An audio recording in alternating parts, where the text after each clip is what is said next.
All right, so today we're having our first meeting for the revision class in respect of principles of taxation. And I believe for the fact that we have all gone through the syllabus and we know what is expected of us to know before we sit for the exam. I don't know if I have any of my students here. Today I'm seeing new faces throughout. I don't know anybody here. Do I have any of my students here? Don't worry. Yeah, Sinaset. Sinaset. All right, so let's move on. I believe we all know what we are supposed to know before we sit for the exam. So what we are going to do for the 2-day meeting today and on Sunday, I think Sunday, all the time, is it 9 a.m. to somewhere around 12 a.m. on Sunday, or it's 8 a.m. on Sunday?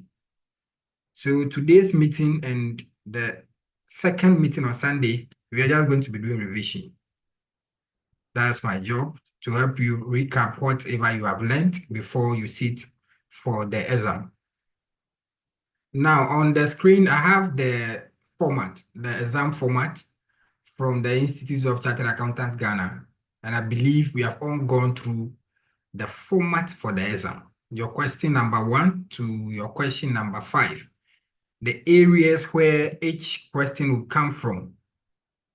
I believe we have all gone through it. And we know for each question from who is that? Stanley. So when you join, kindly mute your mic, please. When you join, kindly mute your mic. So for your question number 1 to question 5, you know the areas where the question will be coming from. And I believe we all know the study weighing for each of the contents of the syllabus. So for your question number 1A is on Ghanaian tax system and fiscal policy. So your question number 1, the A part of your question number 1 is on Ghanaian tax system and fiscal policy. And what you are supposed to know, you are supposed to know how to describe the key principles of and the bodies with responsibility for the Ghanaian tax system. So you're supposed to know the key principles of what? Of Ghanaian tax system, the bodies responsible for administration of Ghanaian tax, and the system of tax in Ghana. And these are the specific areas that you are supposed to pay attention to. So in your revision, in your studies, these are the areas you are supposed to pay attention to under the Ghanaian tax system and the fiscal policy. So the first one is the overall rule and purpose of taxation in the modern economy. So what is the overall rule? What is the rule of taxation in the modern economy? What is the rule of taxation? You're supposed to know that. You're supposed to know classification of taxes. So including kinds or types of taxes. You're supposed to know. So basically, classification of taxes, we have the direct tax, and we have the direct and the indirect tax. So basically, the classification of tax is in two folds. So we have the direct tax and the indirect tax. You're supposed to know them. What are the tax types that will fall under the direct tax? What are the tax types that will fall under the indirect tax? You're supposed to know them. They are supposed to know the principal sources of tax law and practice in Ghana. So the principal sources of tax law and practice in Ghana. So in Ghana, you have to know all the tax laws we have, from the Income Tax Act 2015 Act 896, the Revenue Administration Act, the GRA Act, all the acts. But just that in exam, the examiner will not ask you to list the principal sources of tax law we have. They will not ask you to list them. But as a tax student, you have to know them. Now, let me give you this advice before we move on. This is principles of taxation. So in exam, you are not supposed to provide any form of advice Providing advice is under advanced taxation. So principles of taxation, go straight forward to your answers. If they say list, list. If they say state, state. If they say explain, explain. So write your answers, bullet your answers, direct answers. Don't beat around the bush and be telling story. No. Principles of taxation, you are not providing any form of advice. You are not providing an advisory services to the organization, or you are not giving any form of advice. So in the question, if they say state, state. If they say list, list. If they say mention, mention. If they say describe, describe. If they say explain, explain, and move on. Take that advice before we proceed. Now, you're supposed to know the basic taxpayers' rights and obligations. Every taxpayer have rights, and at the same time, every taxpayer have an obligation. So you have to know the rights of taxpayers and the obligations of taxpayers. So the right of taxpayer, you have the right to object decisions made by the Commissioner General. When the Commissioner General makes a preemptive assessment on the taxpayer, and you, the taxpayer, are not satisfied with the decision of the Commissioner General, you have the right to object the decisions of the taxpayer. You have a right to do self-assessment. And likewise, too, you have an obligation. You have obligation to what? To file your tax returns on the due date. You have the obligation to pay taxes on the due date. You have obligation to what? To make sure you disclose accurate information in your tax returns. So you have to know the basic tax rights and obligations of taxpayers. Under the Ghanaian tax system and fiscal policy, in your studies, you are supposed to know establishment and the governance structure of the GRE. So the governance structures of the GRE, and the GRE, we know they have three structures. You have three divisions. You have domestic tax division, you have the support, and which one is the third one? The structure of the GRE. Custom division. And we have the custom divisions. So you have to know the structures of the GRE. But these ones are normal, but just the principles of taxation they can ask you. So far as it's in the syllabus, they can ask you. But you know, when you are studying, some of the things you have to look at it. Can they ask you to list the structures of the GRE? But just that you can study taxation. You can study the bodies responsible for the tax administration of Ghana without knowing what the structure of what of GRE. Then you have to know the structure of tax system in Ghana. So you have to know the progressive tax system, proportional tax system, and regressive tax system. Then you have to what? Explain the impact of government and central bank fiscal and monetary policies. So we are now under the fiscal policies. So you have to know the central bank, normally they use for the monetary policies. The BOG, which is the Bank of Ghana, they use the monetary policies to regulate the flow of money in the system. They use the monetary policies. But the government use the fiscal policy. So fiscal policy, which is what we call the government spending, So the government revenue and expenditure, that's what we call fiscal policy in basic terms, which is what we call the budget. So government use fiscal policy, which is the budget, which is imposition of taxes to generate revenue to the government, and how government will use the revenue generated through taxation to what? To finance the activities of the government. The Bank of Ghana, they use the monetary policies. So you have to know the monetary policy, the fiscal policy. Now, types of fiscal policies. Now, basically, we have two types of fiscal policies. We have one, the automatic stabilizers.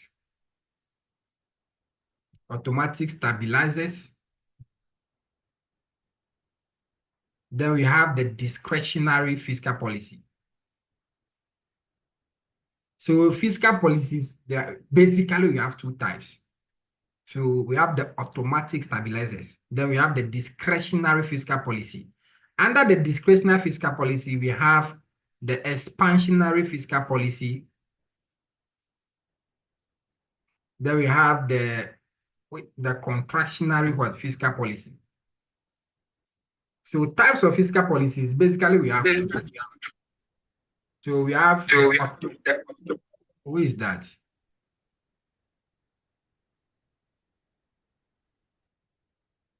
So we have the automatic stabilizers and discretionary fiscal policies. So under the discretionary fiscal policy, we have the expansionary fiscal policy and the contractional fiscal policy. So you have to know them. Now you have to know national and public debt and their implication on the national economy. So government financing through debt, through borrowing. We have the domestic borrowing, which is the domestic debt, and then we have the external borrowing. So you have to know what will be the impact of borrowing domestically and what will be the impact of what borrowing externally on the national economy. On the national economy. You know, when you borrow, you increase the debt stock of the government. What impact will it have on the what on the national economy? The government grants and intergovernmental transfers in relation to local government. So in the public sector, in government, we have grants. So DACF, District Assembly Common Fund, is a form of grant given to what? The MMDAs, the Metropolitan Municipal District Assemblies. So DACF is a form of grant given to what? To the MMDA to support their developmental activities. So you have to know the form that we have, the form of the grant. We also have the D part, which is normally the DDF, the District Development Fund. All these are grants given to what? To the local government to develop their what? Their communities. So you have to know how the transfer works. And we know the District Assembly Common Fund, which is the DACF, is what the percentage of the DACF from the revenue, the tax revenue generated by the government. What's the percentage? What the percentage of the DACF? 5%. 5%. So 5% of the revenue generated by the government have to be what? Have to be disbursed to the district assemblies based on, they have a formula that they normally use to do the disbursement. So public sector accounting and finance, you know that. But taxation, principles of taxation, you have to know the form of grant, the DACF, and the other grants given from the government to the local government, to the district assembly, to the municipal, metropolitan, municipal district assemblies. This will give you your 10 marks. So your question 1A will give you your 10 marks. So the Ghanaian tax system and fiscal policy, your question 1A for your 10 marks. Now the B part is on what? The tax administration of Ghana. So the B part is the tax administration. So you have to know the system of assessment that we have and the preparation of tax returns. The system of assessment. We have self-assessment. We have self-assessment and we have what? The preemptive assessment, which is the Commissioner General's what assessment. So under the self-assessment, taxpayers are allowed to assess themselves and pay tax. So under the self-assessment, they pay tax on what? On quarterly basis. They pay tax on installment, which is on quarterly basis. So at the end of every quarter, if you are a self-assessment taxpayer, you have to assess yourself, submit your returns to GRE and pay the tax. You are allowed to revise your estimate based on the operational activities of what? Of your business. You are allowed to revise your estimate at any time that you want to do. And there is what? There is an error margin of 10%. There's an error margin of 10%. So there's assumption is that, okay, you can make an error. So when you assess yourself and you file your returns on quarterly basis and pay, at the end of the basis period, at the end of the year of assessment, your returns that you submit, the annual returns, which is what called the final returns, there should be what? 10% margin of errors.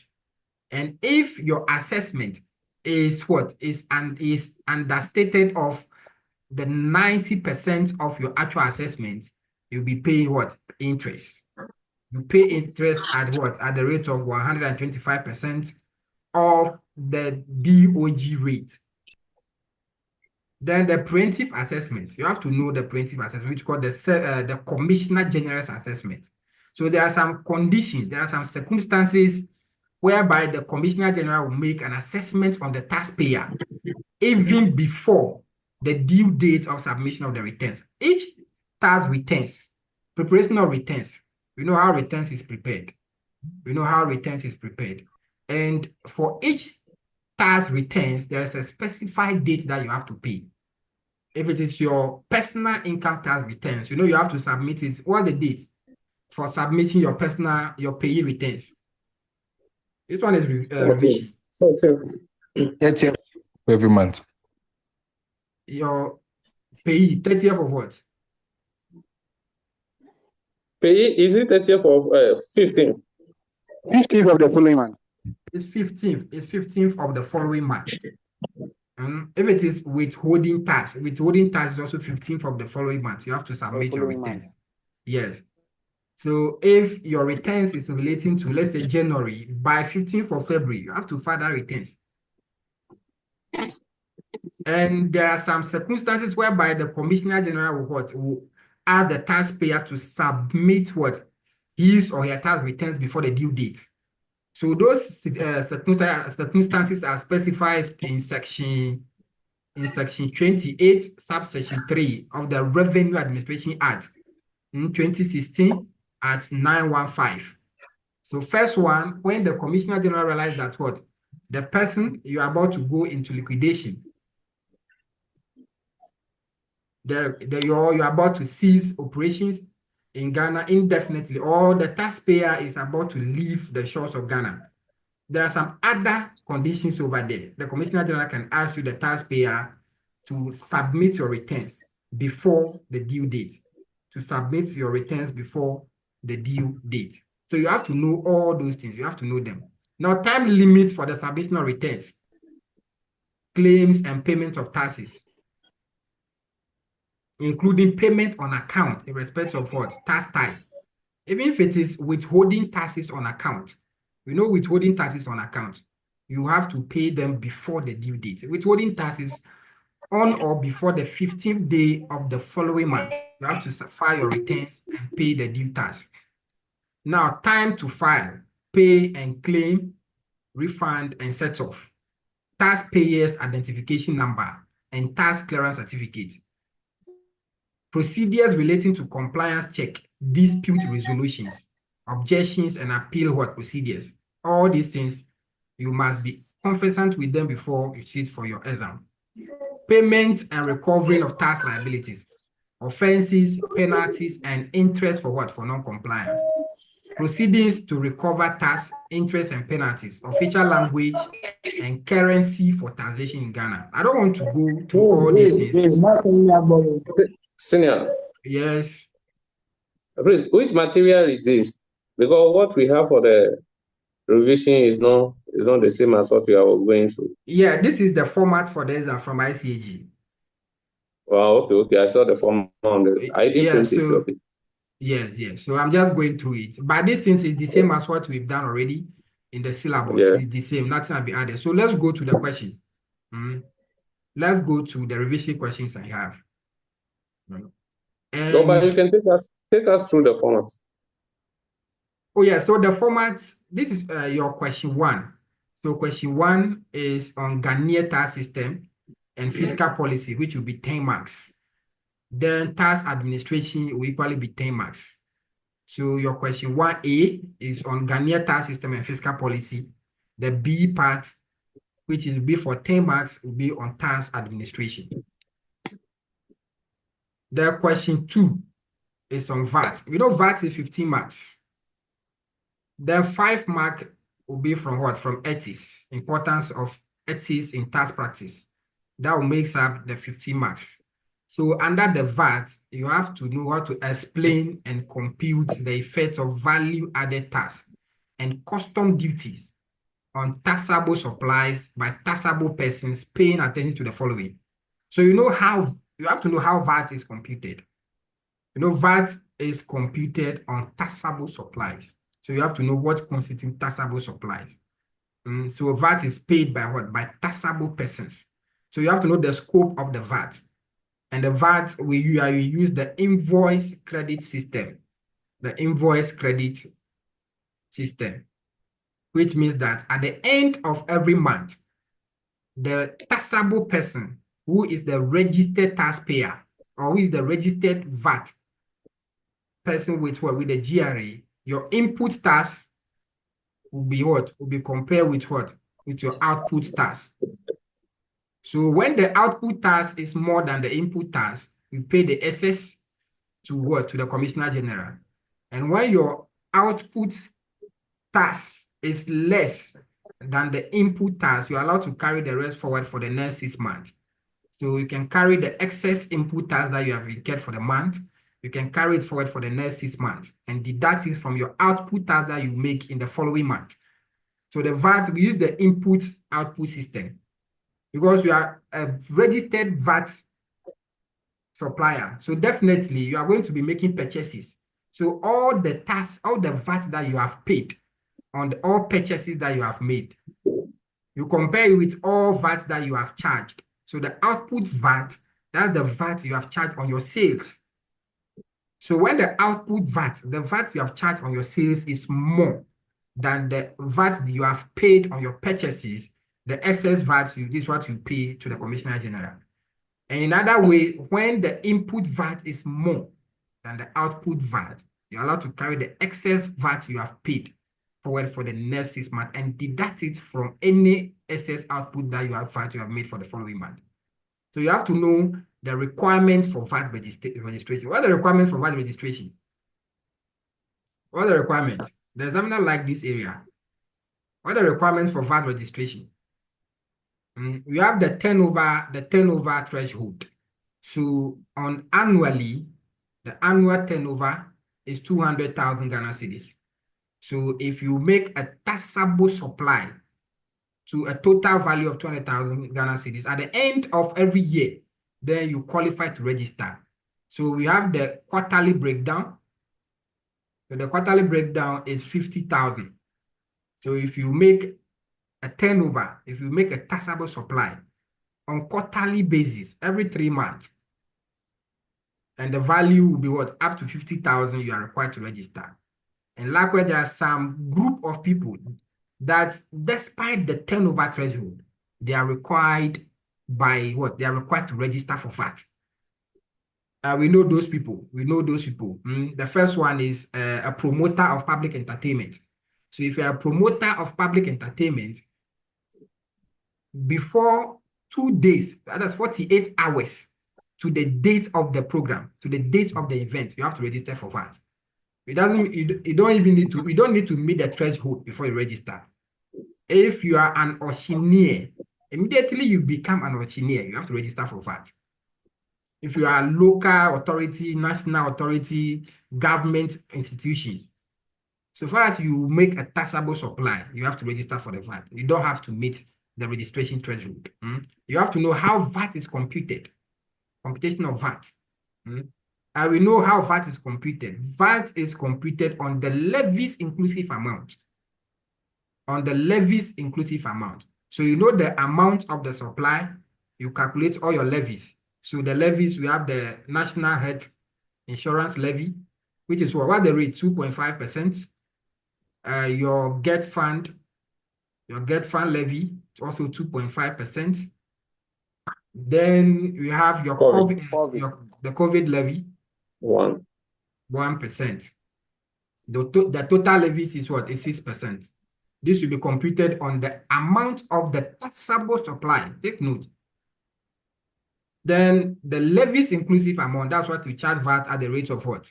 The VAT is at the rate of what? 15%. So this is the standard rate. We have a flat rate system. What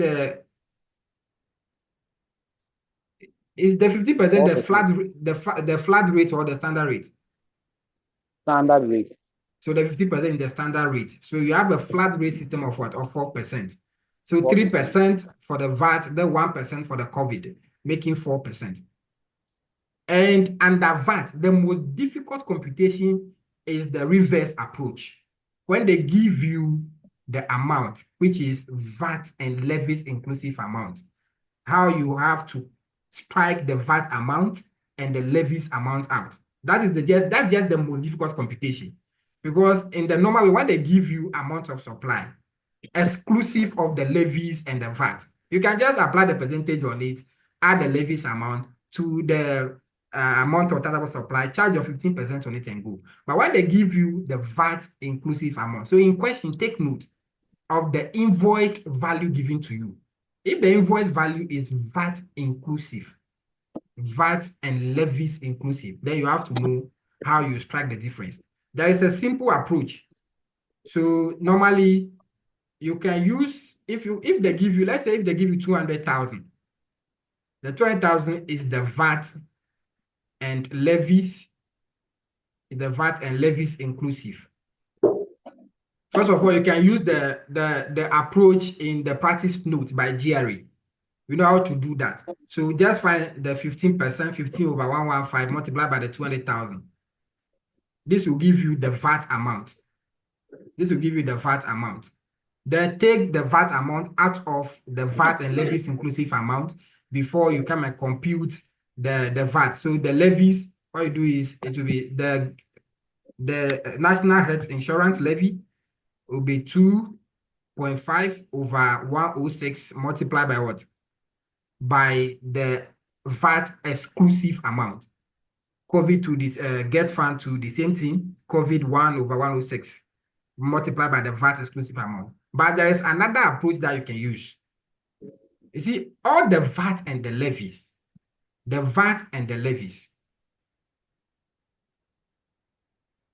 what percentage will it give you? The VAT and the levy, what? 21%. 21%. Yeah.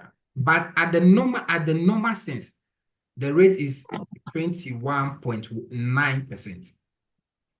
The rate is 21.9%. So what you do is you take the VAT, just do 100 over 121.9 multiply by the VAT and levies inclusive amount. So multiply by the 200,000. The value you get is what? Is the levies, what? Is the value you get is the taxable amount. Is that you are getting the original value. So just do 100 over 121.9 multiplied by what?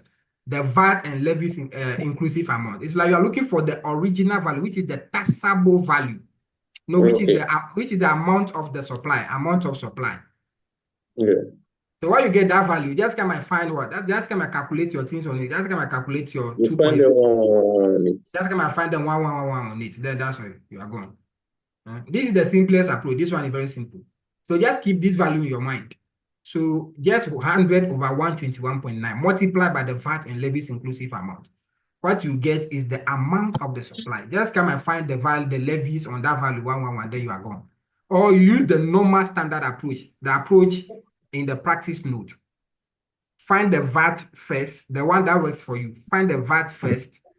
Take the VAT amount of the VAT and levies inclusive amount. Know the levies inclusive amount. Then come and use the reverse approach.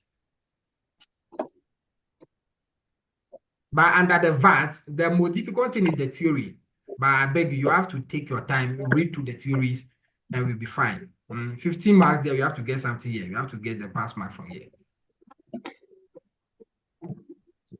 Then you have to know custom entry or custom declaration. I've given out a note on the custom entry. This one just theory. So I believe you guys will have that note. The methods for custom valuation, computation of custom duty, duty drawback computations, warehousing regime under the custom, then basic principles of excise duty. These are all these things where they just what? The computation of the VAT is the only is the computation of the custom duty is the only calculation here. So before we finish the class, we will do some computation on it. Before we finish the intervention, we do some but most of the things here are what are reading. So VAT and custom duties is for your what? For your 15 marks. But basically, the examiners like to bring questions on what? On the value added tax. So your main focus should be on the VAT. Then under ethics for your 5 marks. Ethics is very, very simple. What you need to know is know the ethical principles. Know the 5 ethical principles. Then you know what are the threats to the ethical principles. know what are the threats to the ethical principles. So the ethical principles we have the integrity, objectivity, we have Professional competence and due care. professional competence and due care. Confidentiality. Right, my Wi-Fi they go open. Confidentiality, and the last one is professional what? Behavior. Professional behavior. All this one we know them. Integrity, what we are supposed to, we know all of them. Then what are the threats to the ethical principles? What are the threats to the ethical principles? So you have to know the threat. The first one is the conflict of interest. This one should come to your mind. Conflict of interest. Then we have familiarity threat.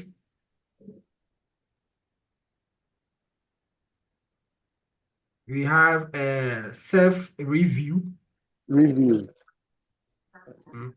Then we have intimidation. Advocacy. Intimidation. Then we have advocacy. So these are the threats. You see, as a professional tax practitioner, you want to abide by the ethical principles because you want your integrity to be there. You don't want to be what? You want to be honest in whatever you do. Objectivity. You don't want to be biased. You don't want to be biased in your judgment. Professional competence and due care. Always you want to have an up-to-date knowledge. You want to have an updated skills and knowledge in the tax practices. Confidentiality. You don't have to disclose confidential information to third parties. So confidentiality is respect for information. Because as a tax practitioner, you can work for more than one client. You can work for more than one client. So the information you will get from client A, you don't have to give that information to client B, unless there are some circumstances whereby you can disclose confidential information. Those are the exceptions. Let's say you have an information, but that information, you have to disclose it under what? Under court of law or in a court of law. You don't have any legal right. You have to disclose it. Or the information, that information will be good for the public interest. And a court of competent jurisdiction is asking you to disclose that information. You have to disclose it. And in your normal course of business, information that you get from one client, you don't have to disclose that information to another client. So you have to have a respect for information. Then professional behavior. Professional behavior. So as a tax practitioner, you will be able to belong to what? Professional bodies. You don't have to behave that would discredit your profession. Your behavior have to be on standard. Now, these threats are here. The threats will prevent you from acting From acting according to the ethical principles. So the first one you check is conflict of interest. Before you accept any task assignment, any task or any task investigation, any task advisory you do, check and see if you don't have any relationship with with the management of the company. There is no conflict of interest between you and the company and the management of the company. Then familiarity threat, long association with your clients, because you are their tax advisor for so many years. So you become that familiar with them. So they will do something you cannot even say it. Familiarity threats. There's a review. You alone, you will prepare their statements. You will prepare their tax returns. Now you have to go and review the work you have done. You see, you will be feeling reluctant to go back and review the work you have done. Meanwhile, there may be an error in the work you have done. The intimidation, your superior, they are telling you that what we want to do, you, the tax advisor, you know that this is unethical. What your superior, they're asking you to do is unethical, but they are telling you that if you don't do it, we will sack you. They are intimidating you, intimidation threats. So these threats are the advocacy threats. Advocacy is very, very important to the tax practitioner, to the tax advisor. Advocacy is promoting client's job or client's work, more or less like advertising the work of your client. So you, the tax practitioner, you don't have to go to that extent. Telling your client, like assuming management responsibility, telling them that, no, this is what you have to do it this way. Let's say the issue is with the GRA, then you go and be defending them and say, no, no, that is not your work.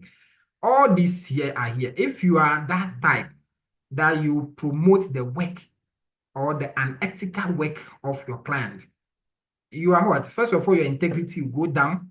You are not acting objectively, and your what? It's like your professional behavior will be at stake. So all these threats are here. Now, to all the threats, there are what we call safeguards. So in every question they'll give you for your 5-mark questions, they say you have to learn what? Identify ethical issues arising in the course of tax practices, paying particular attention to the following: recognizing ethical dilemmas arising in a given situation and suggest solution. So the solution is what we call the safeguard. So to every ethical issue, there are what we call the safeguards. So you use the safeguards to mitigate against what? The threat. So the first thing you tell them is the safeguards. If it is conflict of interest, first of all, you have to what? Withdraw from that task audit, that task assignment. Don't do it. If you know there is a conflict of interest in the task assignments they are giving to you, don't do it. Withdraw yourself from that audit. Then, even if conflict of interest there, you don't even have to do it. No, just withdraw yourself. But to any other ethical threat, so it could maybe familiarity threat. So what you do is you may subject yourself to an independent review. After you have done the work, contact somebody who you know is independent of the organization. Let that person review your work. Let that person review your work for you. Then, in the place of self-review threat too, independent review is very, very important. That you have done the work, make sure you have gotten someone who is independent of the entity to review the work for you. To review your work for you. But in form of intimidation, tell them the right thing. Tell them the right thing should be done. So if they ask you to give an advice concerning maybe unfair treatment of an item in the statement to reduce the tax liabilities of the entity, maybe the entity wants to do something which will be in what? In violation of the tax principles. And they are seeking your advice. First of all, advice should be what? The first thing you give them is the right thing should be done. The treatment of the item should be in compliance with the tax principles. So you tell them the right thing to be done. Maybe management want to what? They want to do donations. You know that before donations can be accepted as a deductible expenditure, the donation must be for a worthwhile cause. The donation must be for a worthwhile cause. And the donations must be duly acknowledged by the sector minister or the ministry that is involved. So if the donation to schools, the local governments have to, if they get a recognition from the local government, that is fine. If it is to sports development, the recognition from the Ministry of Youth and Sports, if it is relation to charitable organizations, all donations will be for a worthwhile cause. But management want to make a donation. Maybe they want to make a donation to political party. Because the company want to get a political favor. When the party win the election, they want to get a political favor. They want to make a donation. Then they will make that donation, huge sum of money, maybe 5 million. Then they want to come and deduct that donation before what? Before they pay tax. Then they are asking you your advice. So you tell them the right thing. Donation to political party is not for a worthwhile cause. So it is not an allowable deduction. But when they still insist, they are intimidating you that, oh, we will do the donation, then we will come and deduct it. What you do is you can seek legal advice. You can seek legal advice. Then you can seek advice from the professional body that you belong to. So you can seek advice from the what? From ICAG. Then finally, then you can decide to resign from the work. But that's the resignation from your position to be the last resort. Resignation from the position to be what? To be the last resort. All these things, you must exercise what you call what? professional skepticism. It means that you, the tax advisor, you need to have that inquisitive mind. You must have that professional skepticism throughout the advice you give them. And given the steps that you took to give the advice, you must document all the steps that you take to give the advice. So ethical questions will come. Ethical questions will come for 5 marks. Ethical questions will come for 5 marks. So these are the procedures that you have to use. So first, identify the threat, identify the issue in the case. The ethical, what is exactly the ethical dilemma? Then you give the advice. The first advice you give is the right thing, they should do the right thing in compliance with the tax principles. Then later you decide to seek legal advice, then seek advice from your professional body. Then finally, the last resort is the resignation. For your 5 marks, take note. So that will be your question 2. That will be your question 2. Question 3 is on income tax liabilities for what? For individuals and partners in partnership. So you have to know what is be the treatment of the personal income tax liabilities for individuals. So sole trader. So sole trader, what will be the tax rule on the sole proprietor? Then partners in partnership. How is will the taxation rule relate to partners in partnership and the partnership business as a whole? So this will be, I think this one is for 15 marks, but 10 marks question will come here in the question 3 on the income tax liabilities for individuals and partners in partnership. Then the other 5 marks will go to question 4. So in question 3, you will see 10 mark questions. 10 mark question on income tax liabilities for individuals and partners. Now, what are the areas that you have to pay attention to? So you have to know the scope of the income tax of individuals, resident and non-resident individuals and partnership. There's no way examiner will ask you, you should what state what a resident company is or what a resident individual. They will not ask you, but just that you have to know. The income from employment, including casuals and temporary staff. So what will constitute income from employment? You have to know. Then what is the taxation rules on casual workers? Then what is the taxation rule on temporary workers? You have to know the distinction between the two of them. Casual workers, how are the casual workers taxed? So we know casual workers, Their gross income is taxed at the rate of 5%. So casual workers, their gross income 5%. What about the temporary workers? We tax them using the graduated schedule. Subjected to graduated. The graduated rate. So you have to know how the tax rule, and you have to know the distinction. So you know that the casual workers, they are on contract for a maximum of what? How many months? 6 months. 6 months. And the contract is renewable every 6 months. Casual temporary workers, maximum 1 month. Maximum 1 month. So you have to know the distinction between the two of them. Now, overtime allowances and bonus payments. The tax rule on the overtime and bonuses. So we know that the overtime is in respect of what? A qualified junior employee. Is that overtime or bonus? These things can be confusing. Overtime. That's the overtime. So yes. If we're a qualified junior employee, a qualified junior employee, your overtime will be what? Will be exempted from tax. Is that not it? Yes.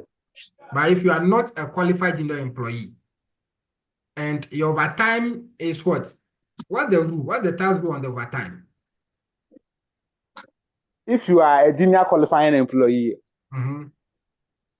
your overtime will be taxed using the rate. But if you are not a junior qualifying employee, it will be added to your employment income. There's no threshold for the overtime. No. Now, Philip, is that true? Like if you are a junior qualifying employee, that means like your annual business salary doesn't exceed 18,000 currency points. Yeah, we have a percentage we subject it to. Yeah, we have percentage we subject it to that. Yes. So that one, your first way will be taxed at 5%. Sinaseto, come again. I was saying that Yes, if you are a junior qualifying employee, yes, your overtime will be taxed at yes. 5%. 5%. That is the first 50% of your basic will be That taxed mean, at 5%.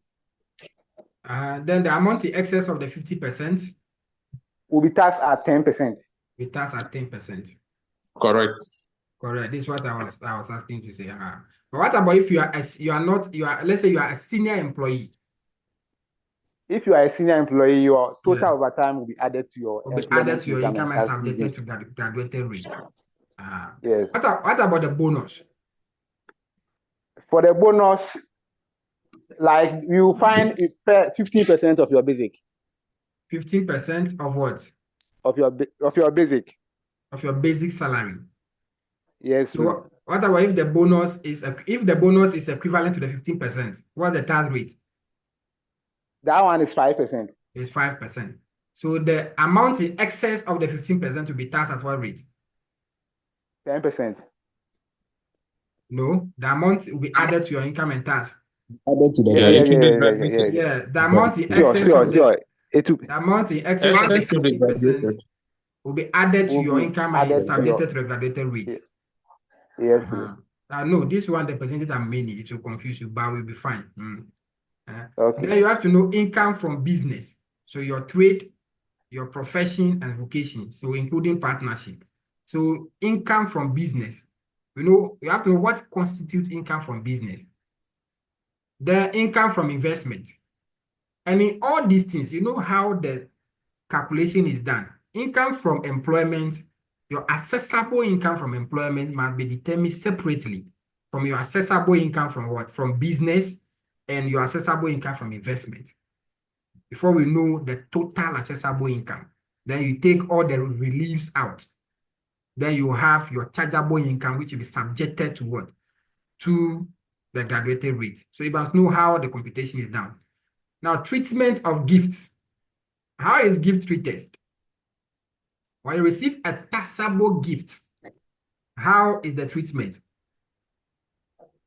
So when you receive a gift in respect of your business, income, or employment, the total value is added to your income and tax act using the income tax act. But if the gift received was not in respect of employment or business, the total value of the gift is taxed at the rate of 25%. At the rate of 25%. So very simple. When you receive a gift in relation to your business, in relation to your employment or your investment, you add that gift to your employment income, your business income, or your investment income, and subject it to the graduated tax rate. But any gift that do not fall under the three categories, you pay tax at the rate of what? At the rate of 25%. Now, quantification of benefit in kind. Quantification of benefit in kind. So we know the benefit in kind. So when you are giving the benefit in kind, we know normally is in form of accommodation. Accommodation and what? Car and driver. Car and driver accommodation with furnishing and co. So you have to know the rate. So when the employer provide the employee, but benefit in kind. Benefit in kind. You don't have loan benefit here. Okay. They don't have loan benefit here, but you have to know how loan benefit is computed. But let's finish with the benefit. Other individual compensations or other individual compensations, loan benefit will come here. Loan benefit will come here. Now, benefit in kind. So when the employer provide accommodation with furnishing to the employee, what rate? What's the rate? Accommodation with furnishing. 10%. 10% of what? Total cash emolument. Cash emolument. Of your total cash emolument. And we know how the total cash emolument is computed. Your basic salary, your consolidated basic salary, plus all cash allowances. And we know I will know how the consolidated basic salary is computed. Yes. No Yes. examiner will give you. No examiner will give you they will give you the range. You have to compute it. So you have to know how that is done. Or you add all the cash allowances to the consolidated basic salary of the employee. That gives you the total cash emolument. That's the value at which you compute the benefit in kind. So accommodation with furnishing, 10% of total cash emolument. What about accommodation only? 7.5%. 7.5. 7.5. Furnishing only. 5%. 2.5%. Furnishing only is what? 2.5. 2.5%. Is it 2.5? No, Yes, 2.5. 2.5 plus 7.5 will give you the 10%. Will give you the 10%. Oh, Okay. Sorry, Sina Philip, seniors deal. If I forget the rate pass. So what about a car driver and fuel? 12.5%. 12.5. up to, is it 1,002? 1,500. 1,005. 1,500. Okay, Yeah. Charlie. Let me even move on. If not, you will confuse me more. So let's talk about Tax the loan. officials. Let's talk about the loan benefits. So other individual compensations. So loan benefits. We know how loan benefit is computed. So loan benefits, the first aspect, when the quantification is nil, it means that there are some conditions that have to be satisfied. In that case, you don't have to compute any benefit. That means that loan will not be what? Will not be subject to tax. So what are the conditions? I think there are three conditions. Yeah. What's the first one? The loan must be given from the employer to the employee. That's That's one. Within a 12-month period. Okay, within 12-month period. The loan, the duration does not exceed 12-month period. 12-month period.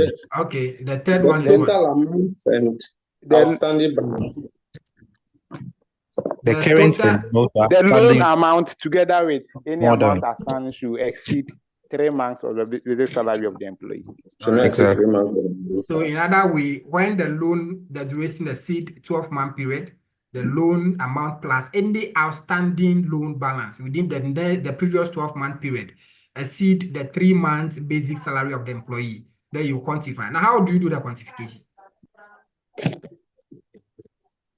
How do you do the quantification? You compete for the company, the statutory rate. Then you compete for the company rate. Then you take the company rate from the statutory rate. All right. And divide it by 4. And divide it by 4. Okay. And divide it by 4. All right. So whatever value you get, that will be the value, that will be the loan benefit value for the duration of the loan. So if it is 1 year you're looking for, just divide it by what? If the duration is 24 months, that means 2 years. Just divide the value by 2, then you get for the 1 year. Add it to the other benefits of the employee and subject it to tax. All right. Then comprehensive computation of taxable income and income tax liability, including capital allowances. So you have to know how capital allowance is computed.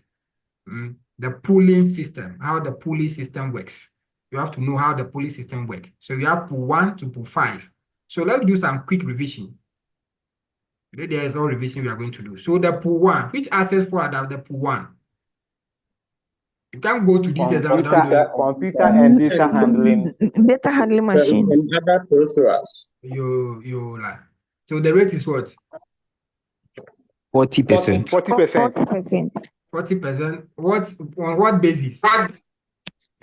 On a reducing balance basis. On reducing balance basis. All right. So pool 2. What asset goes into pool 2?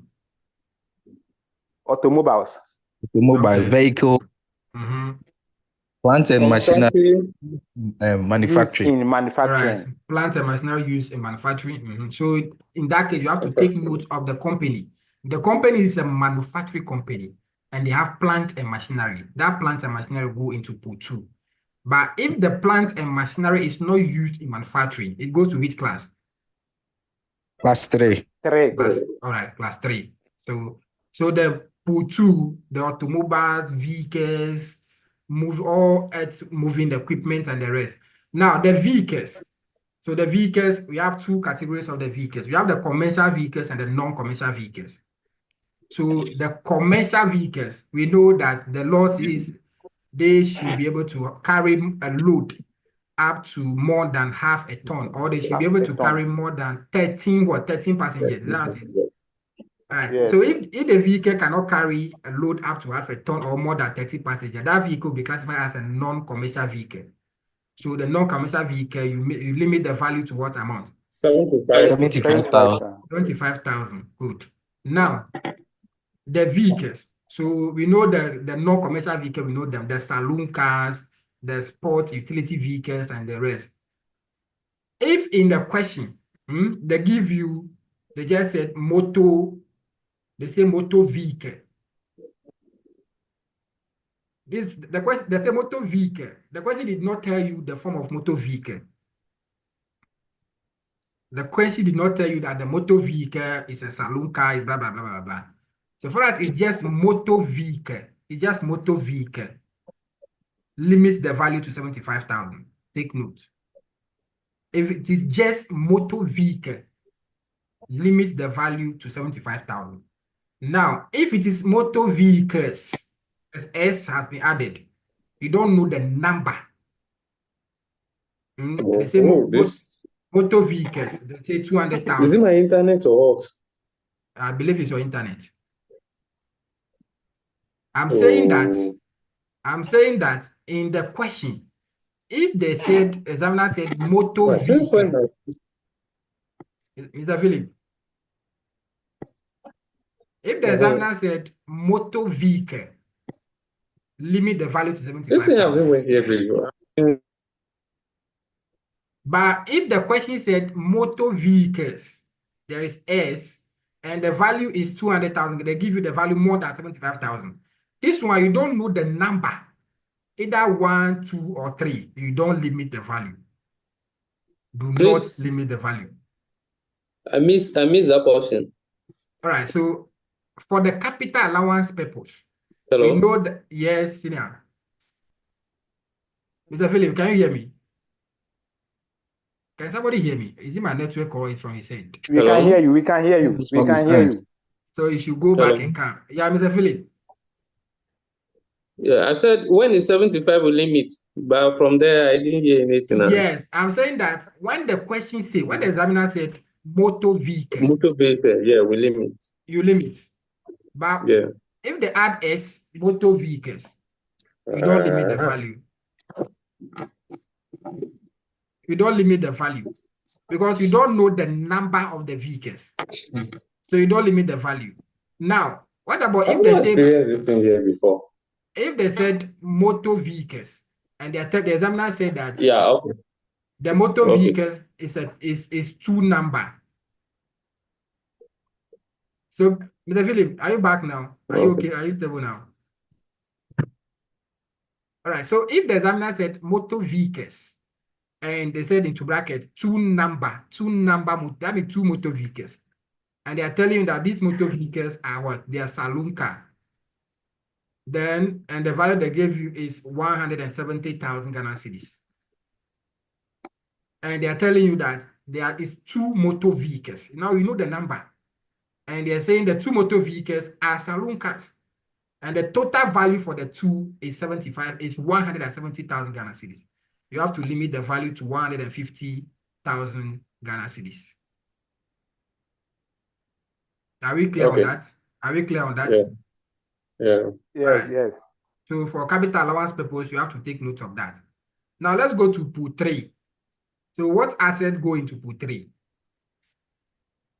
Pictures and fitting. Pictures and fitting. Office equipment. Office equipment, everything. So the rate is what? Pool 3, the rate is 20%. 20% on reducing balance. Reducing balance. Now pool 4. Which asset go into pool 4? Buildings. Buildings and structures. Buildings and structures of permanent nature. Pool 4. And pool 4 the basis for the capital allowance is what? Is it straight line? Yes, Straight 10%. line. Straight 10% line basis. on straight line. Straight line. So use straight line method, 10%. So it means that capital allowance will always be on cost. Capital allowance will always be on cost. The pool 5 is what? The pool 5 is the intangibles. Excluding what? Intangible. Excluding what? Goodwill. Goodwill. Goodwill, interest in land, and the rest. No. Goodwill, interest in land. That one, we don't grant capital allowance on them. And the basis is the cost over the useful life. The cost over the useful life. The cost over the useful life. Now, I want to say something. When in let's say trademark, the company want to, who is that? Who is that person? Let me fish out that person. Mute him. Yeah, that's what I've done that. Thank you, Senior. Now, the company want to design a trademark for their product. Definitely, they'll do research and development. They'll do research. In taxation, research and development is a deductible expenditure. So far as the research and development meets the deductibility criteria. We know the deductibility criteria. The when, we know it. Yes, So far as sir. the research and development meet the deductibility criteria, you deduct it. Now, the company wants to develop a trademark. So definitely they will do research. The research cost will be what? It will be expensed. So it will be an allowable deduction. The development will then also be an expense for taxation. We don't capitalize the development cost and do amortize it. No, we don't do that in taxation. Now, if the trademark, if they fail, they started the trademark process, but they were not able to complete the process and they have incurred some cost. If they are not able to do that, it means that they will not have a useful life for the trademark. I have a question like that. Your more question. Have you guys seen that question? That question on Yao Limited. Have you guys seen that question? The more question. We saw Dr. Frank Bayao. Dr. Frank is also there. Dr. Frank is in the income, the personal income tax. Yeah. The Yao Limited is in the business. Those two questions, can't really take note of them. I beg you. Yao Limited is question 4. Yao Limited is in the business. Question 4, yes. Those two questions, can't really take note of them. In that question, they said the company wants to develop a trademark, but without the recourse to the successful outcome of the trademark. And the T failed. They were not able to come out successfully, so they don't have a useful life for the trademark. For you to capitalize that trademark. This is the question. I hope my screen is showing. I hope you can see the question. Yeah. This is the question. They said, yes, sir. Yeah, this one is patent. It's patent right. So they incurred 150,626,500 Ghana was paid without recourse to the successful outcome of the production of the prototype developed from the research and development. How will you capitalize this amount? So we will solve this question. This amount, if you capitalize it, how will you grant the capital allowance? What is the useful life? You were not given the useful life. So how will you capitalize it and grant capital allowance? So we solve this question, then you see the treatment. But the treatment is very simple. That cost you, who is that? Sorry. Today my ladies are. Let me meet this person. So when the company incur research and development on development of an intangibles, we know that according IAS 36, internally generated intangibles should not be recognized. It's not recognized. So we don't recognize it because you cannot segregate the amount incurred on the generation of that intangible from the total cost of the activities of the organization. We don't recognize it. So in taxation, when the company was like this question here, they are developing the prototype for one of their products, which is with the patent right, without a recourse to the successful outcome of the program. This amount should be what? Should be expense. This amount should be allowed as a deduction. This amount should be expense. So just your treatment. You allow them because this one they have already deducted it before they have the net profit. So you allow it as a deduction. You don't, if you add it back, you don't even grant capital allowance on it because you don't know the useful life. Now, I want us to do some quick recap on the business income tax. Today, everything is revision. If you do the revision, we don't solve the questions, but you guys, you can go and solve the questions on yourself. Which senior is showing? Yes, now Philip. Now Philip, you say what? Which senior is that showing? Which senior is what? Somebody is showing on the screen. Somebody is showing. Or is it only on my side? Charlie, then maybe I was the one. You are with the Santo. You see, I have what? The person is with Santo. Mirror. Sorry for that. Sorry for that. Let's proceed. I think Let's proceed. Let's proceed. Let's proceed. Let's proceed. Where are we? Where are we reached? We are still on the business encounter, right? All right. You said we should do something so that we can solve the questions ourselves. Oh yeah. So no, what I said is today we are doing recap. We are doing revision. We are just doing revision. These things you have learnt them already, so I'm just helping you to revise. I'm just helping you to revise. Now, for the business income tax, is that where we are? Or we are on the personal income tax? This is question 3. So we'll get to personal. No, this is personal income tax, so we'll get them.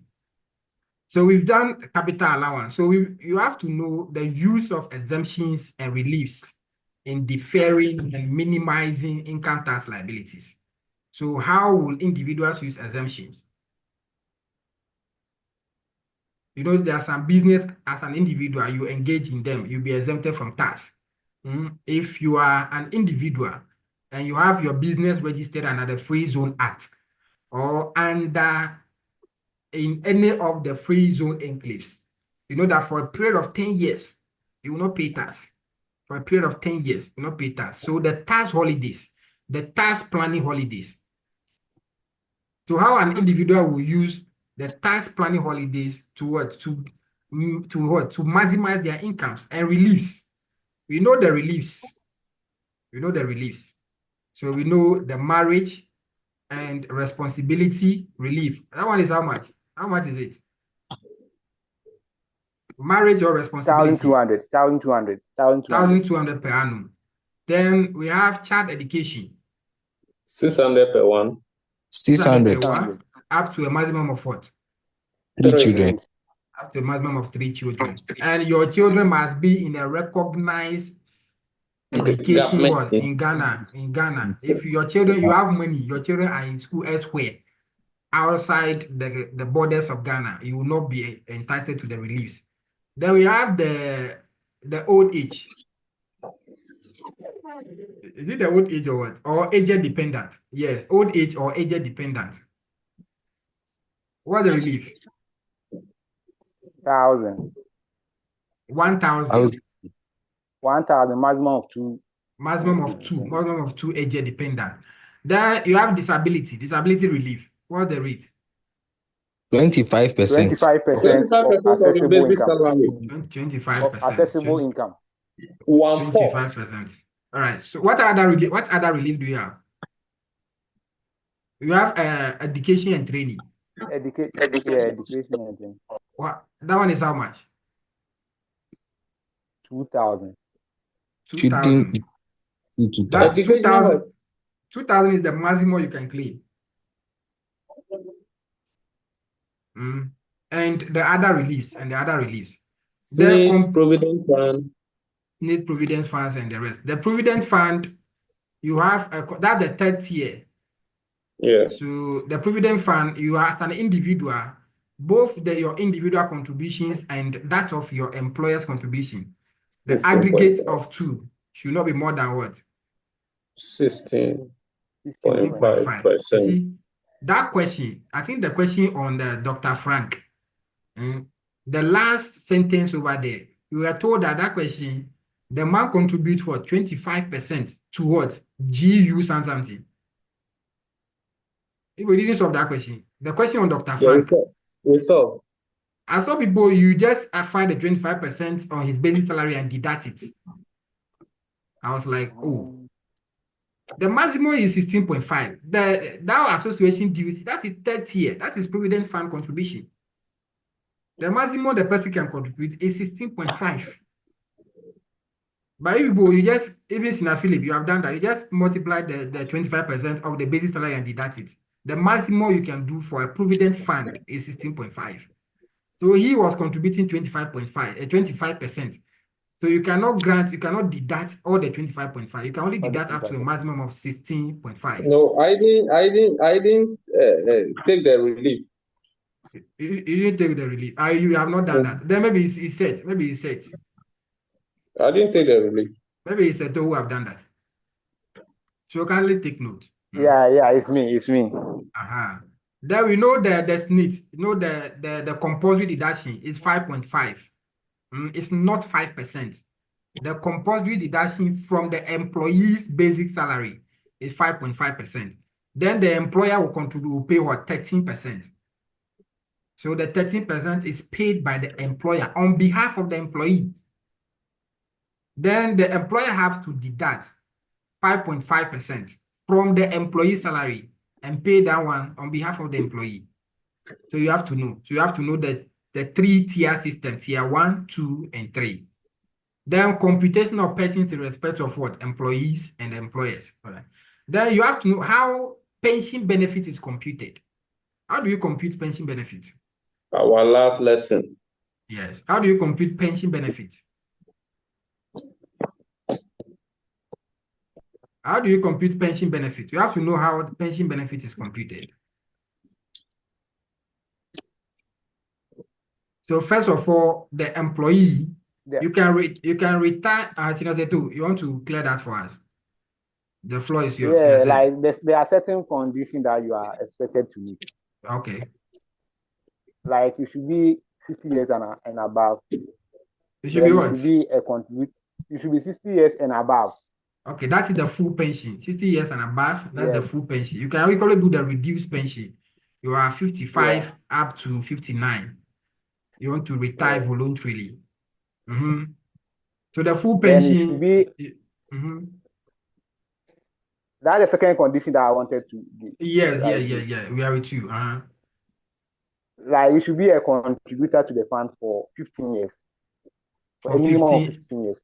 And person rights. Minimum and 180 months. Is that not it? 80, yeah. And pension rights. The minimum end pension rights.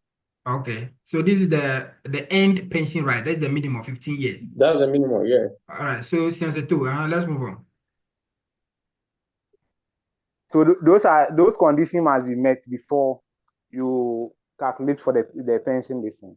Okay. So the first 15, you calculate like 15. The rate is 37.5 for the first 15 months. So the first 15 months, the rate is what?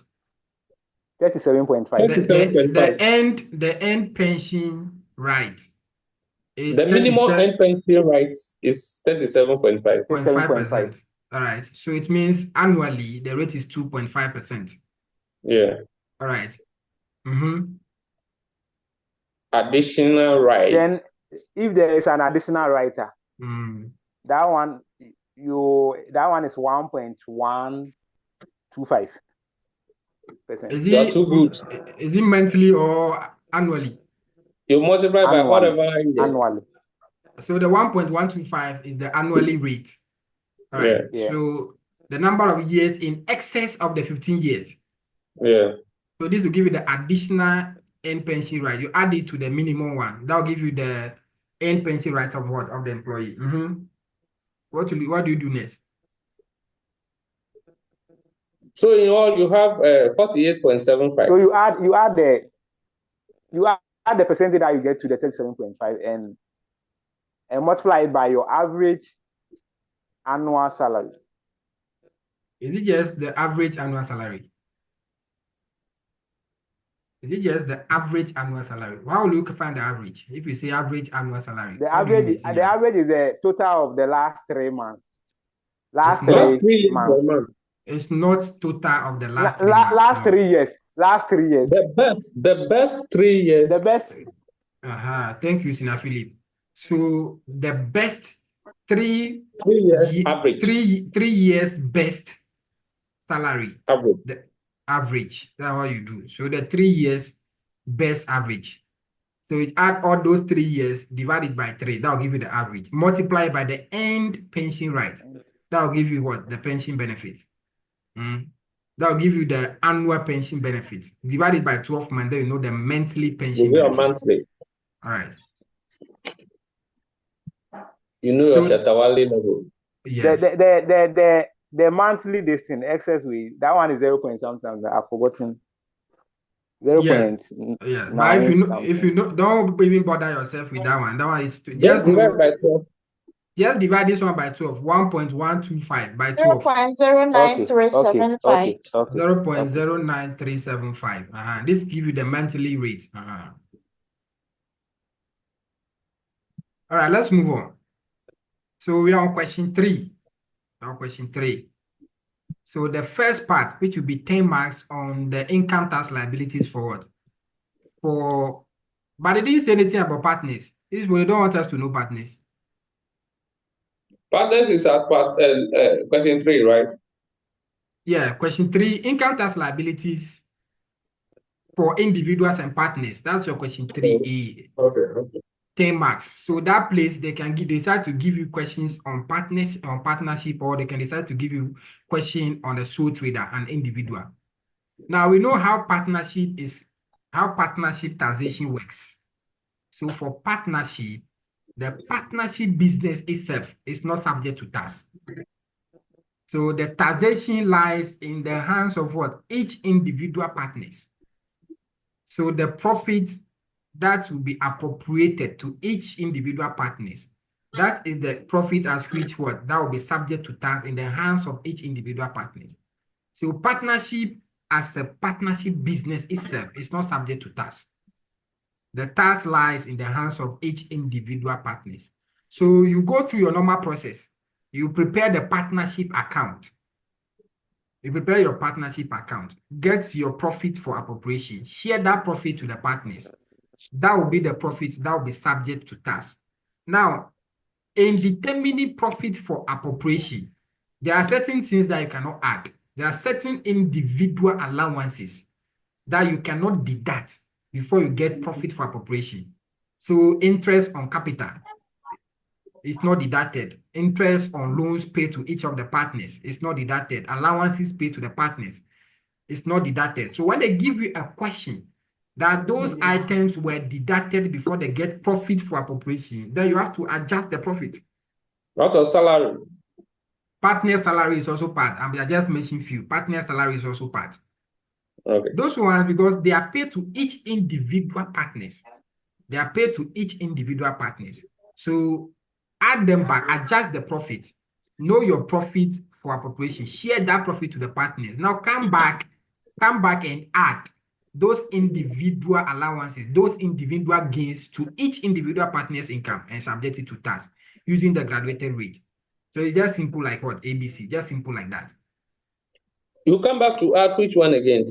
You come back and add the individual allowances. The individual allowances that was paid to each partners, like the partner salary, the interest on loan, the interest on capital, allowances to partners. Come and add it to each individual share of the profit. But it was added to the profit first. No, you see, that's what I'm saying, that look at the question very well.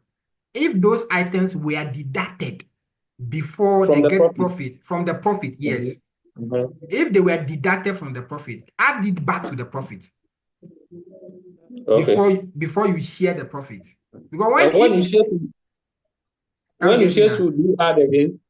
Yeah, when you share now, because those allowances are to each individual partners. So when you share the profit now, come and add it to each individual's what? Share of the profit before you subject that income to tax. It sounds like you are adding it twice. No, you're not adding it twice.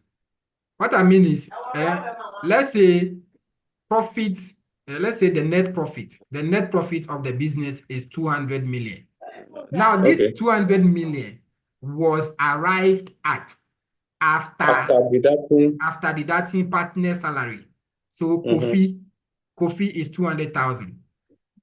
Then Ama is 100,000. Okay. Allowances, maybe risk allowance, 50,000, 40,000. It means that this partner salary, the total here will be what? 300,000, is that not it? This will be Yes. 90,000. It means that the net profit is short of what? This will be Those amounts.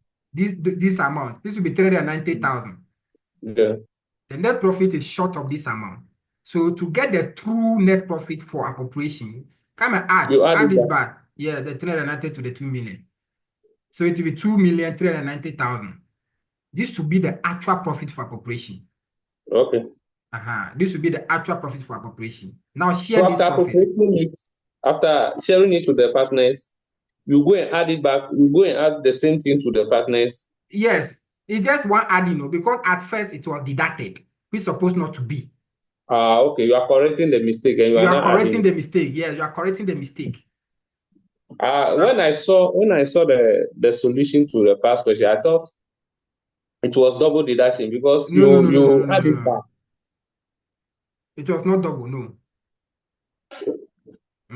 It's supposed not to be deducted, and they have deducted it. So you are just correcting the profit. Oh, okay. You are just correcting the profit. It's like you are reversing the process. You are reversing the process, yes. So when you are done, you come and share. But there's another school of thought. You see, have you guys joined the man for the from the ICAG when you were doing the revision? I was not able.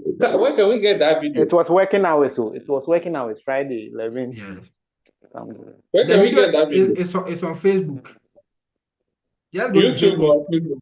Facebook too is there. Just go to their Facebook page. The video is there. Give us the name of Institute of Chartered Accountants Ghana.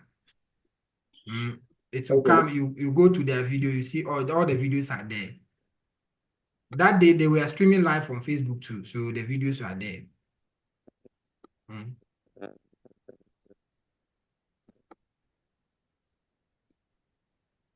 So that's how the partnership works. It's very simple. Okay. It's very simple. Now let's go to the other 10 marks of the question 3. We spent more than 1 hour already, and we have not even started with the questions that we have to do for the day. This is really enough. Explain and compute the taxation of gains and losses arising from realization. So capital gain tax, 10 marks. These 10 marks, there, no matter what, you have to get it. So the areas you have to focus on. So you have to explain and compute taxation of gains and losses from the realization of capital assets. This capital gain is on realization of what? Capital assets and liabilities, including investment assets, including shares. When you have shares in a company and you dispose of that shares, you have to compute the gain on the realization or the gain on the disposal of the shares and subject it to tax. So you have to know the scope of capital gain tax, the basic principle of computing the capital gain tax. So you know the basic principle. All your costs that you have incurred, take it out from the consideration, the amount you have realized from the sale of the capital assets, of the depreciable assets. So the consideration received compared to the total cost. When we get to important, this is then my network. So when the consideration received is more than the total cost incurred on the asset, you are making what? You are making a capital gain. That gain will be subject to tax at the rate of 25%. Very simple. Then gain and losses on disposal of movable property, disposal of shares and securities. We know how shares and securities are being disposed of. So you have to know your accumulated shares before disposal. Now, shares from the same company. If the person have shares in the same company, so shares from the same company are added together. We pull them, we add all of them together. So the person have shares in the same company, you pull all those shares together. So you have to know the accumulated shares, the aggregate number of shares and the aggregate value of the shares before disposal. So you know what to do. So the person have shares, you just add all of them, find the total value. If there is a bonus issues, your more question, there's a bonus issue there. I saw some people finding value for bonus issue. Bonus issue does not come with any value. Bonus issue will only increase the number of shares, but it will not increase the value of the shares. No. So bonus issue will be given to the existing shareholders to increase the share stock of the company, but it will not increase the value of the shares. And bonus issue would always to be based on the existing number of shares that what the shareholders have. So the agreement may be that bring one, so maybe one for what? One for 10. So bring one of your existing shares and come for what? No, bring 10, 1 for 10. So bring 10 of your existing shares and come for one new bonus shares. So if you want to know the total number of the bonus issues, if the employee or if the person is having 200,000 shares, if the share the person have before, this is the number of shares before the bonus issue, bring 10 of your existing shares and come for one. So 1 for 10. So it will be 1 over 10 multiplied by 200,000. What will you get? How much will you get? 1 over 10 multiplied by 200,000. 20,000. 20,000. So 20, let's say the value of the shares here is 500,000. The total value is 500,000. Then you know your price. If you just divide 500,000, 500 divided by 200, that will give you the price per share. The bonus issue will only increase the number of shares. So you have 220,000 shares. The value will still remain 500,000 because the bonus issue will not increase the share value. It will only increase the number of the shares. Take note of that. Now, what about what about who is that senior? Somebody say something. I was saying okay. All right, okay. Then But Islam was not also there. Senior, Right issue. who is that? Senior Prince. Senior Prince, are you asking a question? All right, so let's move on. What about right issue? So the bonus issue and right issue will all come in the same format. So right issue is also for the existing shareholders. So but the right issue will normally come with what? With a value. Right issue will normally come with a value. So they'll tell you that maybe bring 2 for 5. So bring 5 of your existing shares and come for 2 new shares. So 2 for 5. Look at the proportion given to you in the question. So if it is 2 for 5, it will be 2 over 5.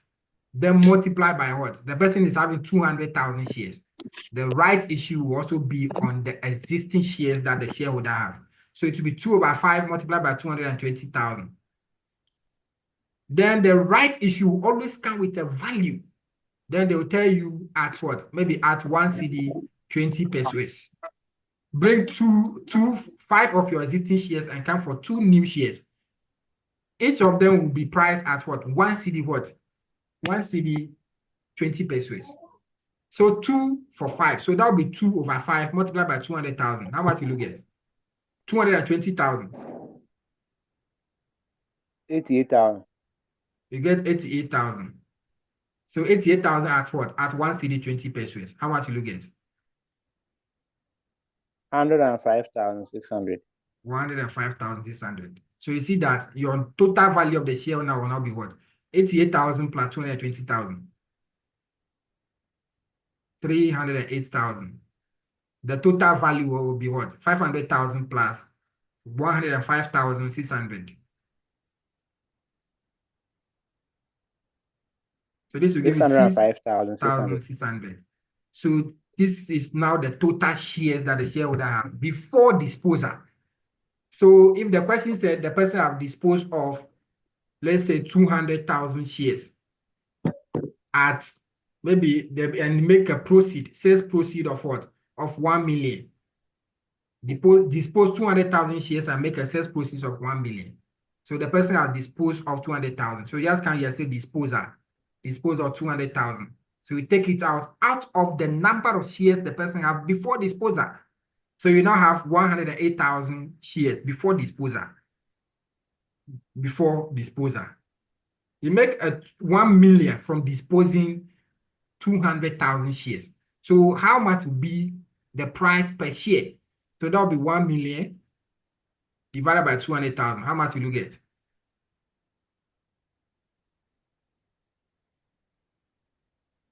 This means each share is disposed at the rate of what? At the rate of 5 Ghana cedis. 5 Ghana cedis. So it means that at the time of disposal, the market value per share is 5 cedis.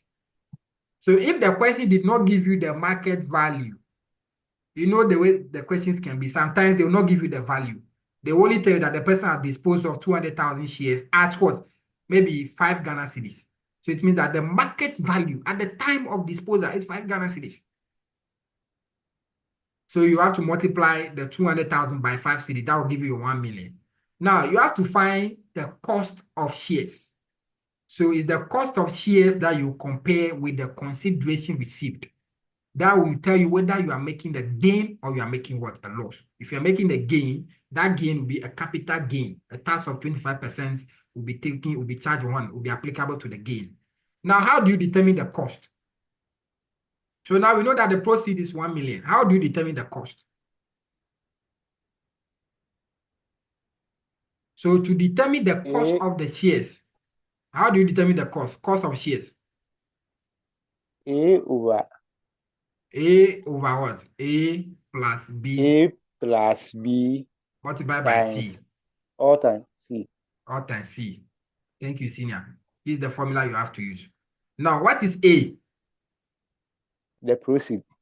A is the proceed that you have derived, which is 1 million. So divided by 1 million plus B is what?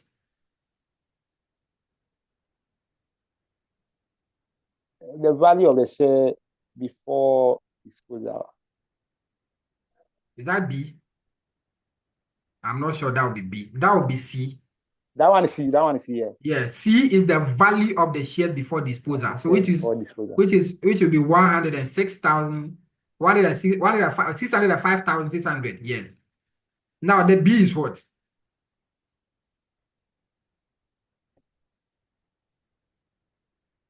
The B is what, seniors? The revision will be hot. I'm late, Paul. Yes, in Idris, you are late. The B is what? The B is the market value of the remaining shares. The remaining shares, what is the market value of the remaining shares? That's what you find out. That's the B. So the remaining shares is 200,000 Ghana cedis. So the market value will be 200,000 multiplied by 5. So at the time of the disposal, what is not the current market value per share? I said that it's 5 cedis. Sometimes the question will give you that the market value is this amount. So it's 5 cedis. Or sometimes they can tell you that the question I gave in the mock, that question, you are told that the amount of shares, the proceed derived is 0.1% lower than what was charged. So you know what you have to do. It means that the share, that is not the market price. The price must be the arm's length price. The price that everybody is charging on the market. So if you dispose of a share at a value which is lower than the current market price, you have to use the current market price and find your proceed. So the B will be 200,000 by 500 by 5. That will give you how much?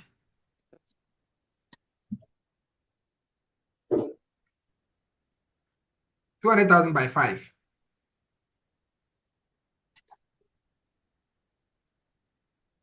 How much will you get? 1 million. 1 million. Give you 1 million. So this will be 1 million. Then multiply by your C, which is 605,600. This will give you the cost. This will give you the cost.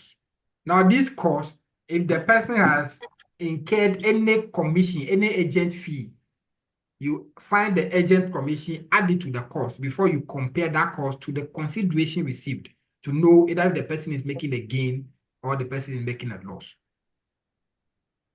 Any question, or we can move on?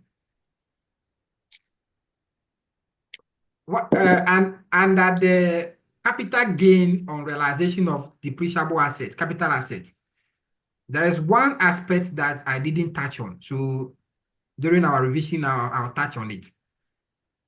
What about realization with replacement? The person realized the capital asset, but the person used part of the proceeds to acquire another asset. I only gave the explanation, but we did not do any practical questions. So in the intervention document, I put about 2 or 3 questions on that. When you realize a depreciable asset, you make a gain, but you use part of the proceeds to acquire another asset. The principle is that within, let's say, 6 months, 6 months before the disposal of the depreciable asset, you have a car, you know that, okay, this car, I'll dispose it of. So what you do is you buy a similar car 6 months to the disposal of the old car that you have. The principle is saying that if that is the case, 6 months before the It's been disposal, assumed that they incur a cost similar to that. exactly. It's assume that if you incurred a cost similar to that, that cost will be given to you as a relief, as a rollover. So you have to take that cost into consideration before we determine your capital gain. And likewise, if you use part of the proceed to acquire similar assets, 1 year, the duration is 1 year after the disposal of the depreciable asset. How do you calculate the capital gain? So we'll solve a question on it. I think I have 2 or 3 questions in the tutorial note. We'll solve on that. It's very simple. First of all, you calculate the gain, the normal way you calculate the capital gain. So you know the consideration received. There you know the total cost. So you know the total cost. What constitutes the total cost of the asset? So all the original costs, any improvements, any repair, any insurance, whatever, you add all of them. You calculate the gain. Then you have to what? The amount was rollover. So you find the rollover cost. So the amount the person used to replace the asset, you find the difference between that amount and the total cost incurred on the asset. That one will be deducted from that, the gain. Before the excess amount is the gain, that will be subject to tax. Should I use example on it or the treatment is done? As you said, we'll be solving a past question when we are solving. Yeah. There's a question. There's a practical question in the note, so we'll solve it on it. So when we are solving, we'll use it to Yes, demonstrate. we'll solve it on it. Yes. It's very simple. So that's your question 3. If you're not moving to question 4. So the question 4 is the corporate income tax. Today, I want us to do the general revision so that the next meeting all this check investment issue, I did not benefit in anything. All what? All investment issue. This portion, the share calculation. The shares calculation. But you don't worry, I will play the video later. You have to play the video. But it's very simple. Just follow the steps. And get your mark. Here I'm okay, but how the conversion? Conversion of what? The earlier stage. The earlier stage before you calculate the cost. Yeah, to determine the share number of shares and. Oh, but you just add them. Shares been from the same company. You put all of them. You put all of them in a pool. You just add all of them. Is it the bonus and the right issue? Okay. Is that the problem? The bonus issue will only increase the number of shares, but you not add any value to the shares. It will increase the number of shares. I know. So you determine the bonus number of shares and add it. I add it, yes. That's what I've done here. So I'm saying that the person have 200 shares. That's the existing shares of the person before. I was having issues with the network, so I wasn't able to. This is the demonstration I've done here. So the demonstration, I said the person have the existing shares of the person before the bonus issue is 200,000. Yeah. And the bonus issue was 1 for 10. 1 for 10. So bring 10 okay, 1 over 10 times the 200. Yeah, bring 10 of your existing shares and come for 1 new bonus share. So that'll be 1 over 10 by the 200,000. That'll give you 20,000. So you add the 20,000 to the existing share. You can right away determine the total share by doing it 10 over 11. Is it 11 over 10 times 200? Then you get your number. 11 over 10. Yeah, times times the existing shares. Then you get your total number of shares. I don't know that 11. I don't know where you are getting the 11 from. So let's not confuse our colleagues. Just use the simple approach. It's 1 for 10. So just 1/10 and you move on. Hmm? Okay. Yes, it's 1 for, just look at the number. The second one is say 2 for 5. So just 2/5 multiplied by the number. That's all.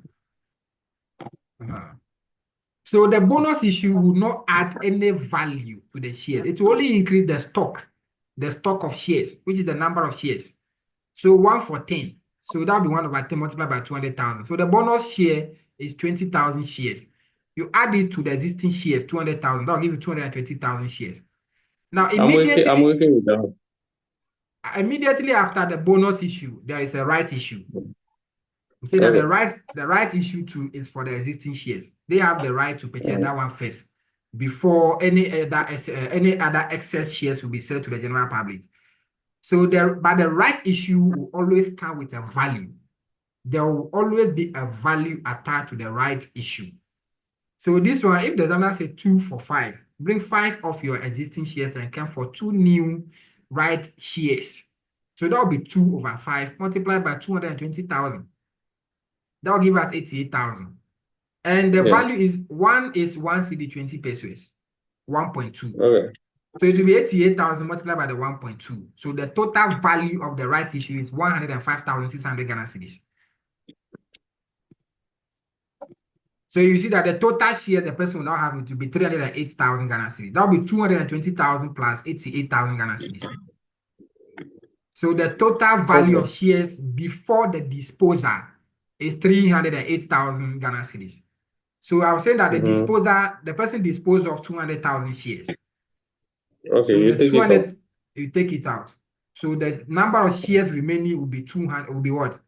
Is it will be 108,000 shares? That will be the number of shares remaining. Yeah. 108. Yes. Yeah. Then you have to go and find your cost.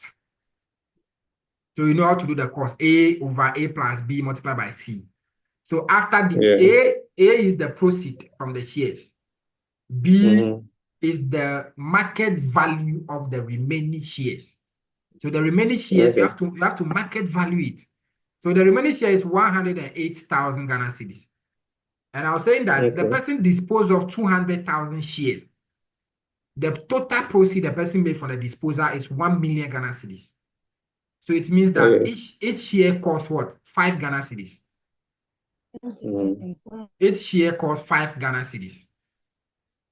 And I've said that sometimes the examiner will give you the market value at the time of the disposal.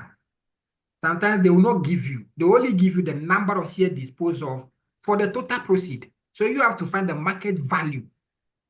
So the market value will be 1 million divided by 200,000. That will give you 5 Ghana cedis per share. So it means that at the time of disposal, each share costs what? 5 Ghana cedis. So that's the market value. That's the arm's length market value. So if you have to value the number of shares remaining, it will be 108,000 by 5 Ghana cedis. That's the B. That will be the B. Okay. Then C is the value of the shares before disposal. C is the value of the shares before disposal. And the value of the shares before disposal is 605,600 Ghana cedis. Then after you determine your cost, if the person incurred any agent fee, any commission, you add that agent commission to the cost of the shares before you compare that value to the total proceed to know whether you are making a gain on the disposal or you are making a loss on the disposal. All right. So the realization with replacement, we will solve a question on it. Now let's come to under the corporate income tax. Today we are finishing the whole syllabus, revision throughout. The corporate income tax. Last time during that class, the examiner, the person doing the class, the intervention mentioned taxation of trust. But I didn't see taxation of trust in the syllabus. Do you have taxation of trust in in the syllabus for principles of taxation. I know it is under advanced taxation, but principles of taxation, I have not seen that. But the person mentioned it, and he even have it in the slides that he was projecting. But I don't know if anybody also have seen taxation of trust under the business, the corporate income tax. But if you have time, I'll talk about it briefly in case nobody knows what can happen. So I'll talk. It's very simple. It's very simple. I'll talk about it briefly. Now, under the corporate income tax for your 15 marks, this is one area that you need to do a lot of work, because under the corporate income tax, there are sub topics that the examiner can just pick one of them and set a question on for the 15 marks. And at this area, we don't have the control over the area from the ask where the question will come from. We have financial, taxation of financial cost, and financial gain. Capital allowance is the first one. They can just pick a question on capital allowance. They can just pick a question on financial cost and financial gain. They can just pick a question on repairs and improvement. Repairs and improvement. So I beg you, take your time, know what we spoke about capital allowance already. That one is off. Financial cost and financial gain. Know them. Know the rules on financial cost and financial gain. Now, what is the rule on the financial cost and financial gain? What is the deduction limit of a financial cost? What's the rule? Is the financial gain plus 50% of the adjusted taxable income. All right. So the sum of the financial gain plus, so the financial gain plus 50%. So it's the gain plus 50% of the adjusted chargeable income. That will give you the financial cost. That will give you the limit or the extent to which you can deduct the financial cost from your income before you pay tax. So the financial gain that will be included in calculating the income for that person, in addition to 50% of the adjusted chargeable income. Now, the adjusted chargeable income will be calculated without including the financial cost and the financial gain. So what you do is, when they give you the chargeable income, you adjust the chargeable income. Normally, what the accountant will do is, they will include the financial gain. They will add it's a gain, so they will add it. That is in place. Then the financial cost that they have incurred, they will deduct the total sum of the financial cost that they have incurred.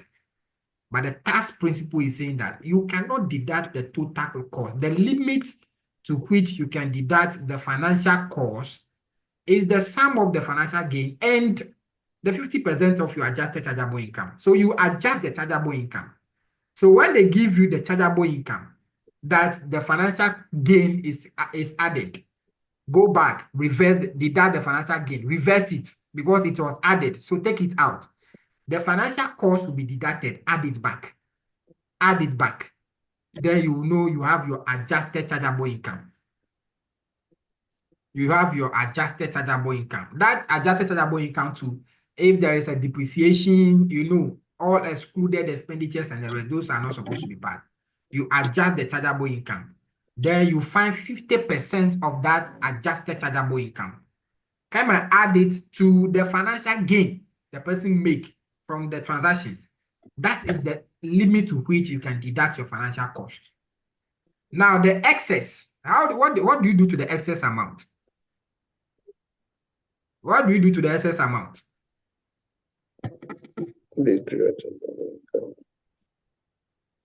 So the excess amount will be carried forward for the next what? You carry the excess amount forward for the next what, 5 years, and deduct it from any excess financial gain that you have made. So the excess amount will be carried forward for the next 5 years and deducted from any financial gain that is made in the following year. So that is the rule on financial cost. Now let's come to repairs and improvement.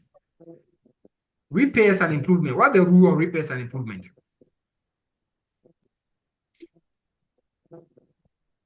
Repairs and improvement. Yes. The repairs and improvement like it shouldn't exceed 5% of the rating value of the respective pool. So 5%, the limit is 5% of the written down value of the pool to which the asset belongs at the end of the basis period. So what you do is you find the written down value at the end of the pool. So normally in finding the written down value, you have your written down value, carry forward, you deduct, you less your capital allowance for that year, then you have the written down value at end, written down value carried down. This written down value carried down, find 5% of it. The 5%, that is the extent to which you can deduct repairs and improvements. What do you do to the excess amount due to the limitation? You capitalize it. All right, so you capitalize the excess amount. So the excess amount, you have to add it back to the depreciation base of the pool and calculate and grant capital allowance. So for repairs and improvement, the rule is very simple. Repairs and improvements that meet the deductibility criteria is what? It's an allowable deduction, but there is a limitation. The limitation is 5% of the written down value of the pool at the end of the basis period. The excess amount, capitalize the excess amount and give the person capital allowance. Simple like ABCD. Then there's some other deductions. I think the question I gave you, there's some other deductions, additional deductions that a company can enjoy. So we have the additional employment of fresh graduates. Employment of fresh graduates. So if the first graduate, the rule is that the first graduate must graduate from a recognized tertiary institution in Ghana. If the first graduate graduates from university outside Ghana, he will not be entitled to the additional deduction. So the first graduate must graduate from a recognized tertiary institution in Ghana. Then you'll be entitled to the additional deduction. This one is an incentive for companies to employ more fresh graduates. So if the first graduate, if they constitute 1% of the total workforce, what is the percentage of the additional deductions? 99. Zero up to 1%. So 0 up to 1% is what? 10%. You deduct 10% of the wages and salaries that you have paid to the first graduate. You still find 10% of it. Let me see. 0 up to 1%. 1%. So if the first graduate, they constitute between 0 up to 1% of your total workforce. It means that you will be entitled to 10% additional deduction. 10% additional deductions. So the way you do it is that if the first graduate, you pay them 200,000 Ghana cedis. So their wages and salaries for the year is 200,000 Ghana cedis. And they constitute between 0 and 1%, you'll be entitled to 10%. So the additional deduction will be what? 10% of what? Of 200,000. That'll be 20,000. So you'll be entitled to additional deduction for your income before you pay tax. 20,000 Ghana cedis. Now, what about if they constitute between 1 and 5%? What's the rate? 30%. 30%. And above 5%. What's the rate? 50%. 50%. Thank you, senior. 50%. All right. Take note of that. Take note of that. Take note of that.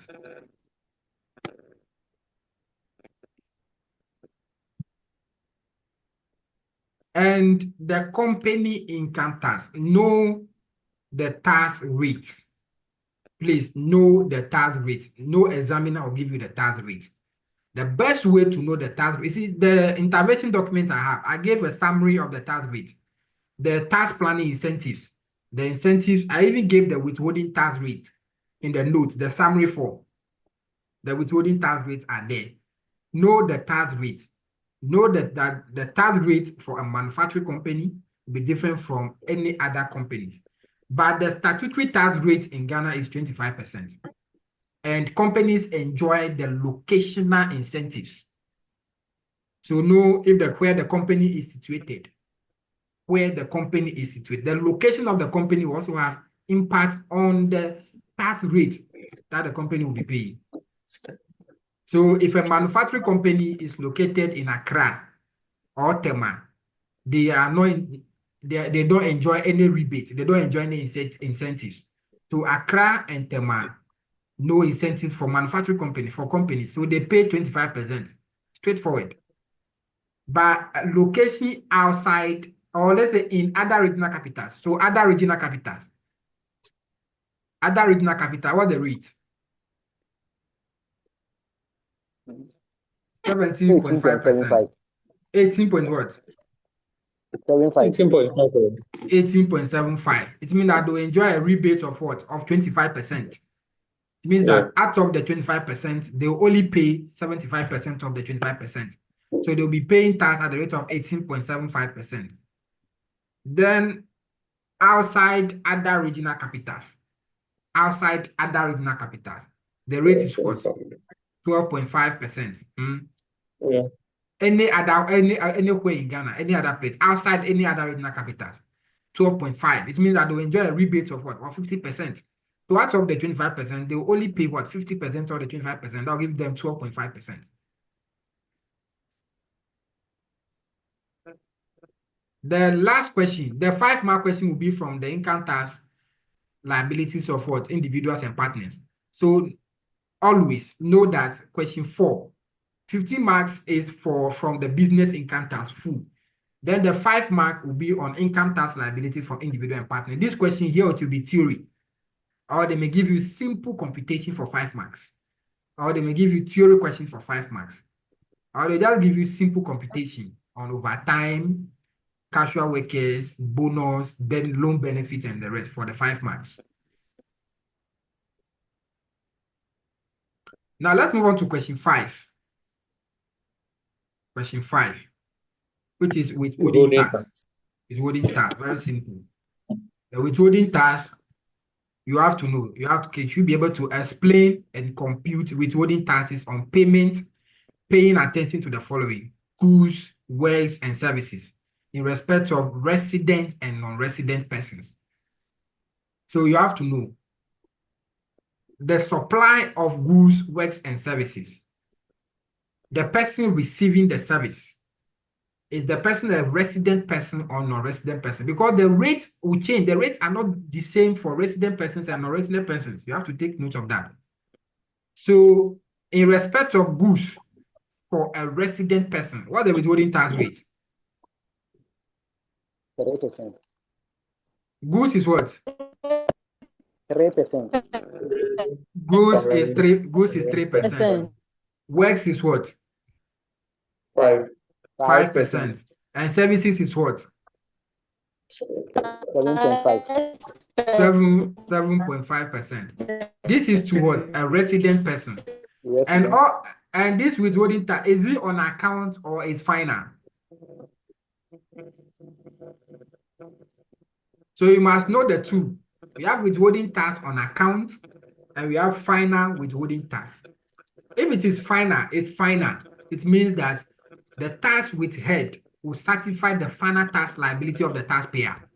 The income that suffered the tax will not be subject to any other expense deduction again. And that person will not include that income when the person is determining his or her accessible income for the period. No. But if the withholding tax is on account, it means that the person has to include the income that suffers the withholding tax. And at the end of the period, you give the person a tax credit.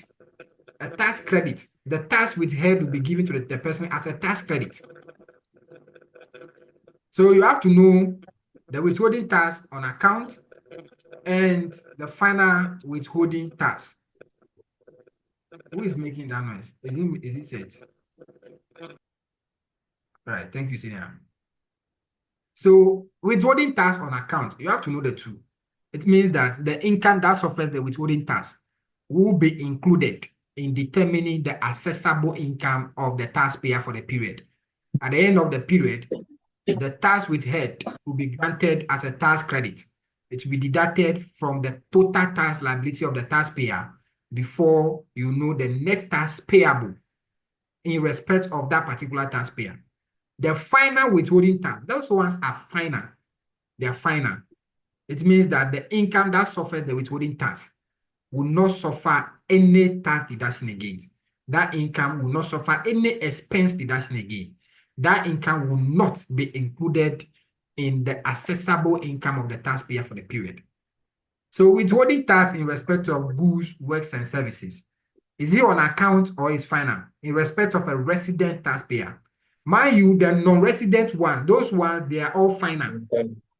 Yeah. The non-resident one, they are all final. None of them is on account. But in respect of a resident taxpayer, you have to know the income that suffers the withholding tax. Is it on account or is final? So my question is goods, works, and services. Is it final or is on account? In respect of a resident taxpayer, On account. it's on account. It's on account. So what about the rates in respect of non-resident person, in respect of goods, works, and services?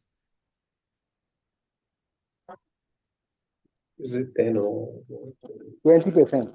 20%, 20%, 20%.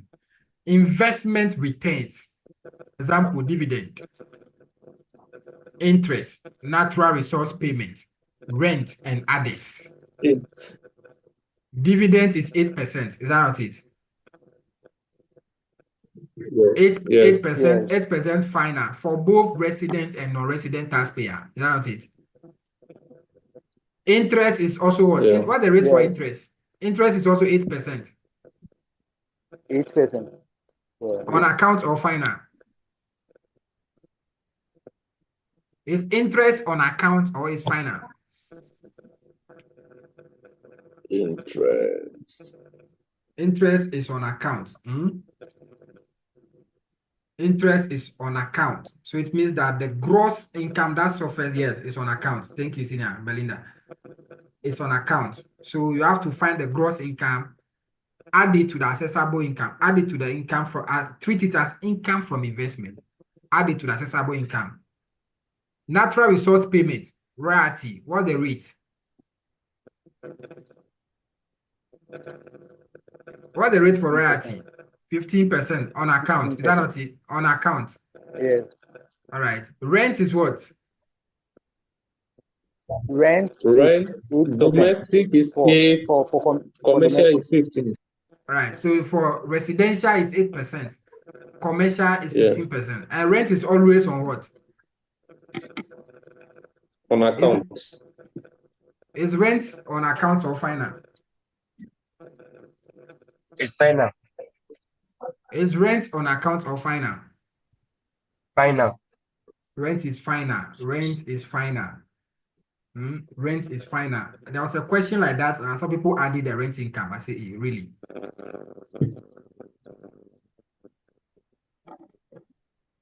So I've done the summary of them. Rent is final. So go through them. I saw people adding the rent income. I say, hey, Charlie, you go B. I'm sure Sina Philip also added the rent income. Is that question? Is it for Dr. Frank? Yeah, Dr. Frank. They said the man received rent income from his Buakwa BD. You are adding that rent income to his total income. I say, really? No, Dr. Frank doesn't have rent. Can you see the question here? That's the rent income. He has received 6,000 as rent income from his Buakwa building. Seto also added this income. Seto added this rent income to the total income. You said this and that. That's not Dr. Frank's question. This is Dr. Frank. Dr. Frank. Dr. Frank. This is Dr. Frank. This is Dr. Frank. Rent is final, so you don't add it. This one will be subject to what? 8%. This is what? A Buakwa building, residential. This will be 8%. Oh, okay. Okay, I've seen. Final withholding tax. Some people adding it. People were adding it. Don't do if you do that, it's over the bar. Over the bar.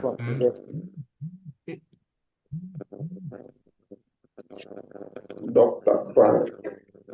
Then let's move on. Withholding tax exemptions.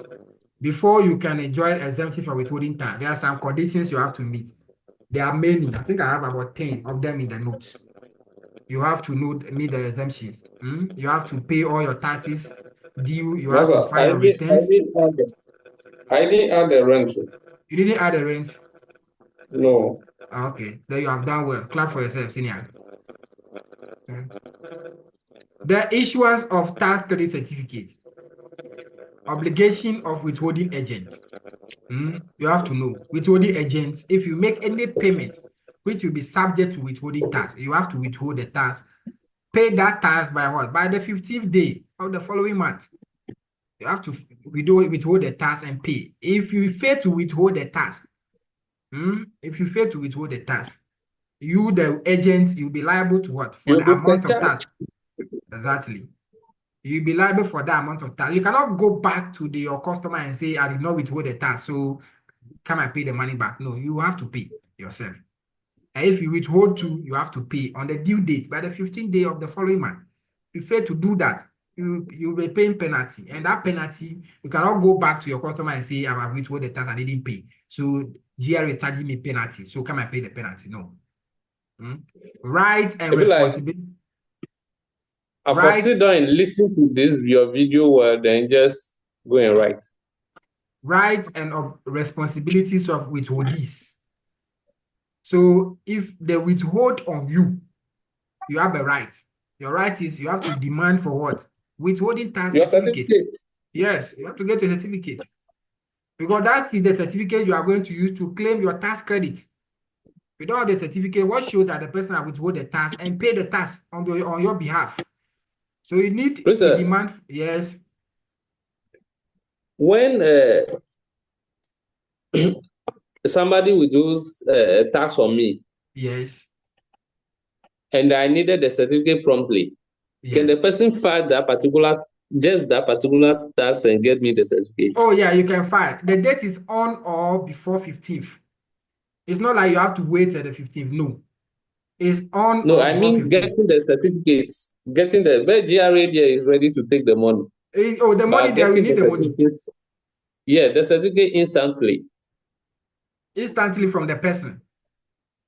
Yeah, when you've gone too far, can they issue that certificate to you? Oh, I think it is very possible. You can make that arrangement and get a certificate that day. Oh, okay.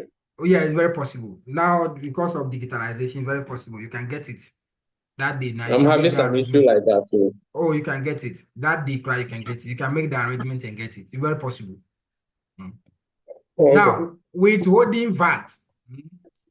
You see, under the VAT, there's an withholding. What the rate? What the rate for withholding VAT? 7%. 7%. So if you are a VAT withholding agent and you make a taxable supply, you have to compute the 7% on the what? On the taxable value and withhold that amount. If you don't do that, it's in violation of the tax principles. And you'll be what? You pay penalty. The penalty, you pay twice of that amount, 2 times that amount. So you are a VAT withholding agent. You are a VAT withholding agent. If you make a taxable supply, you have to withhold 7% of the taxable amount. So you know the taxable amount already. It's the levies inclusive amount. That's the taxable amount. The levies inclusive amount. 7% of it, withhold 7% of it, and go and pay that one on behalf of that person. If you don't do that, not 15 again. 15 is the VAT amount. 15 is the VAT rate. But out of that 15, you withhold 7%. See, we have a help instead. Oh, okay. Are you okay? Philip, Yeah. can we move on? Out of the 15, you withhold 7%. Yeah, you owe 7, then 8%. That one you take the 8%. Later, the 8 plus the 7 will be what give you the 15%. So out of the 15, we So withhold 7. where's the 8 going? The 8% is the what? Is the input that the person will come and make. So the person, when the person is, you see, when you make a taxable supply, that let's say that is on your what? You are withholding agent too. If you are agent, it means you are providing the service to the person. Okay. You are the one providing the service to your customer, and you are paying your customer. So when you are paying your customer, let's say the taxable amount is 200,000. So it means the levies inclusive amount is 200,000. Out of this amount, you charge VAT 15%. How much? Okay. 15%. How much will you get? 15 on that 15% on the 200,000. is 3 something.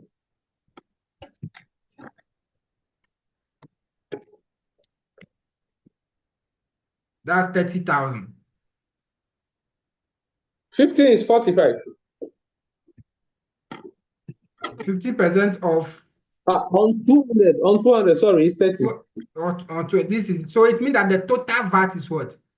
Is 200,000. Yeah. This is the VAT you are charging the customer before you know the total value. So the VAT alone is 30,000. This is the VAT you are charging your customer. So 30, it means yeah. that out of this amount, withhold 7%, withhold 7% out of this amount. So it will be 7% of the 200,000. So the withholding VAT, it will be the 7% of the 200,000. Okay. Then what happens to the 8%? Let's finish. You will know the 8%. Okay. So it means that the 14,000. So this 14,000 you have to withhold and pay. You have to withhold and pay this one by 15th day of the following month. Now the total VAT is 30,000. So he left with how much? He left with what? 16,000. 16. Is that not Yeah. it? The 16,000, this is the amount that you are supposed to pay at the end of the year, at the end of the month. It means out of the 30,000 you are supposed to pay, they have withhold 14,000 already. This 14,000, you get withholding tax certificate for it. So at the end of the month, you still use the 30,000 while you are determining your output VAT. You still use the 30,000, but the 30,000, 14,000 have been paid on your behalf already. So what you do is you only pay 16,000. Then it will balance with the 30,000. And means the agent will not take the total 15%. The agent will charge you the 15% too. You know how the VAT works is value added. You have to add it to the value to the goods. So the agent will charge. So it means that the agent is charging you, the VAT is what? It's 30,000.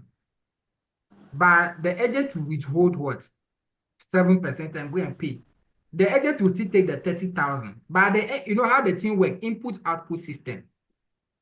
At the end, if you want to know the net VAT payable, the person will still include the 30,000, but 40,000 has already been paid. So you get the 40,000 as what? As a tax credit before you know the net. So the person in default, the person is only paying what? 16,000 because 14,000 has already been what? Have been paid on behalf. So that's what you do. You still include the 30,000 in calculating your output VAT. You still include the 30,000 in your output VAT. It's the output input system. So when you find the net, let's say the SS is now 20,000. You mean the 20,000 out of the 30,000, 14,000 will be paid. So you take the 14,000 out. Then the person will be paying only what? Only 4,000.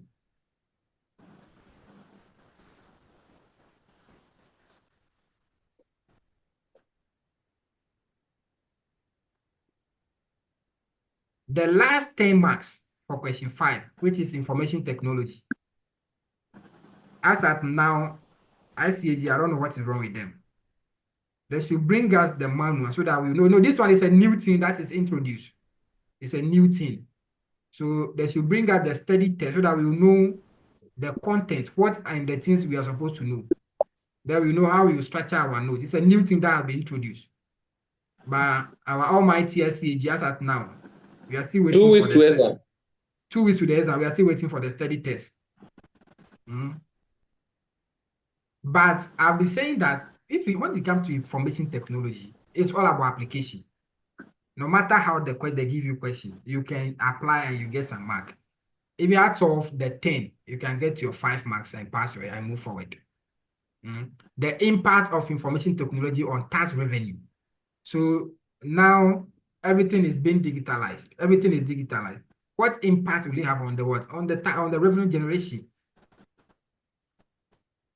The effect of technology on modern tax administration in Ghana, electronic tax account and e-invoicing. So they should bring us the study manual so that we will know. So this area, You go and apply.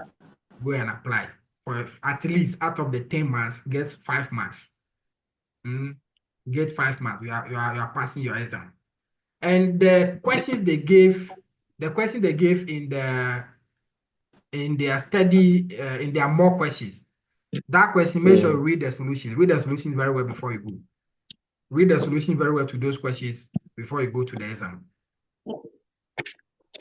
The materials are many. There are not many. This thing is simple. No, I'm not talking of this. What the syllabus, what you are supposed to know. Yeah, what we are reading. Oh, it's not many.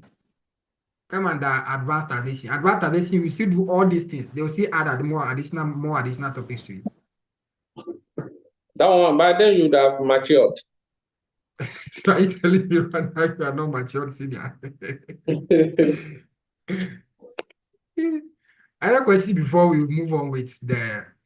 Yeah, I'm still having problem with the withholding tax portion, the 7% and the 8%. The 7% and the 8%. Yeah. Okay. How time are they paying the 7 and how time would they pay the 8? Okay. Who is having the responsibility to pay the remaining 8? Is it the payer or the agent? It's the agent who...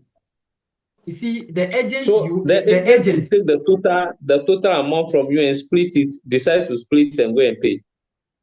That is it, yes. If you are not all the VAT registered persons, so not all of them.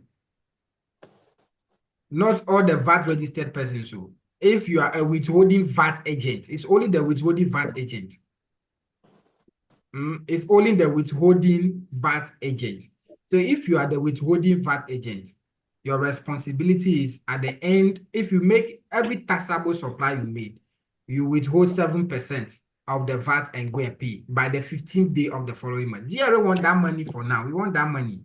So you see, the agent too, we use the input-output system. So I'm saying that the agent...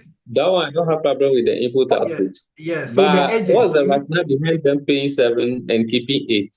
At what time will they go and pay them? You pay that. You see, the thing or is paid... It's just a dispensation giving them. It's just what? I'm asking, is it just a dispensation giving them that they should keep some of the money and then... No. You see, we want that 7%, 5 so that you get that, we'll be using that money for a meantime. So the VAT is 15%. So that one, as soon as you take it, you have to go and pay it. Yes, on or before 15th day of the following month. The 7%. Yes, the 7%. You go and pay that one. The one will you pay the 8? The 8, you compute your VAT at the end of every month. Okay. VAT is computed at the end of every month. The input-output will result in the payment of the 8. Yes, the input-output will result in the payment of the yes. Oh.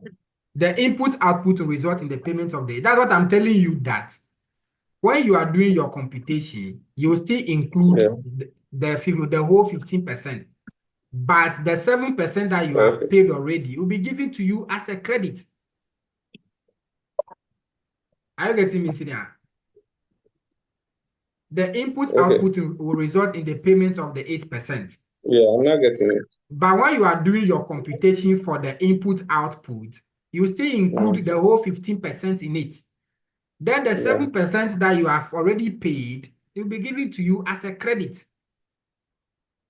I think they are doing this because as we're paying your inputs, they took some VAT from you. So they are assuming that you should recover that. Definitely. You should recover that, and whatever assets, you bring it back. Exactly. That is it. Okay. Yes.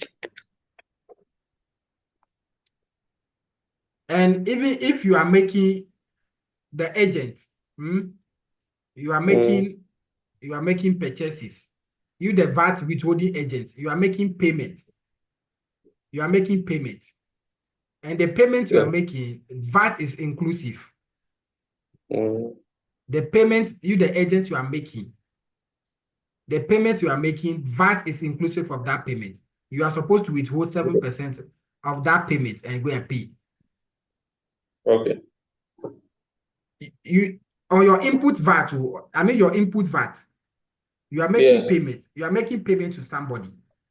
That payment is VAT is inclusive of that amount. Withhold 7% of that payment from the service provider. Withhold 7%. Go and pay on behalf of that person.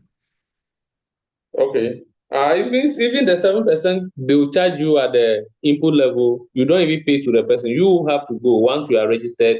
Once you are registered, you have to withhold and go and pay on You behalf have of to that go person. and pay. Okay. Yes, Okay. you have to withhold. Once you are registered, you have to withhold and go and pay. Understood. Because you have the invoicing. You have the invoicing, exactly. You have the invoicing. So you give, even when you withdraw, you even give a credit certificate to the person. Okay. And that person too, when that person is doing the computation, the withholdee will do what? Will use the total 15,000 and come and use the 7% as a credit. Okay. So that's how the system works. So you not wait till you finish. So withhold that one, come and pay that one for a meantime. So you need the money. So is there any audit at the end of the period? Oh, definitely GRA will conduct audits. They go and conduct the individual agents. They go and examine the individual agents. Yeah, they audit them.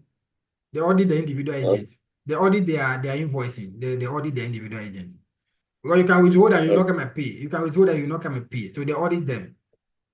How often do you carry out that auditing? I don't work at the GRA. You say, how often do you there? Is their team that comes to do the audit? It's not internal audit. No. It's not internal audit. But we also do that. Internal auditors too, we do that.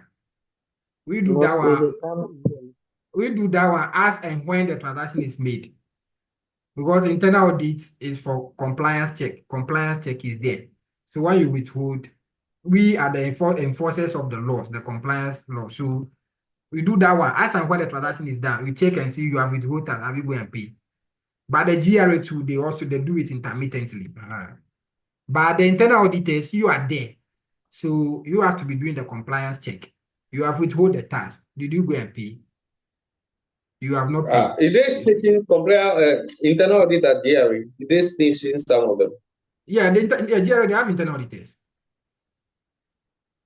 Okay. From the audit service? Somebody say mostly they come every year on when they suspect something. Oh, But yeah, I've been operating for almost 8 years. You have been operating for what? Almost 8 years, the GRE hasn't come to do any audit. Don't worry. Very soon they'll come. They'll visit you. But then they realize that, oh, you are a senior man. All your returns are in place when they examine your account, everything. Do you have any dispute with them before? No, but at times you see some small penalties on the sheet. But we don't argue. We just go and pay. All right. 25 CDs, 30 CDs. Somebody, it is when they need money, they will come. It's true. Why we want to achieve, reach our target, we will come. Dear will come and audit you. Now let's go through the questions. Let's go through the questions I have here. All right. Who will read the question for us? Let's answer them fast. Or I should leave the theory part for you so that I'll do the calculation. Is the theory rather we are having problem? Oh, but that one you have to read, senior. So okay, let's go through them. Today my plan is to do your question 1 to question 3. So that you Let's today try. Let's today try. I want to do 60 marks so that Sunday to left if with it's 40 12 marks. o'clock, don't worry. All right, no problem. Me, I did here. Okay, let's go through them. Today I want to do three, at least question 1 to question 3. All the questions I have in the revision document. So if you left with 40 marks, then on Sunday we do that. That's my plan for today. So let's do question So it should 1. be good. At least, even if I don't do all of them, let me do two questions so that you read through the rest. So question 1, I think this is your more question. So you are to present your discussion on the quality of Ghana's tax system and the enforcement tools available to the Commissioner General. So what are this question actually is 10 marks, but I mean, I've loaded the question, so I reduced the mark. So what are the qualities of Ghanaian tax system?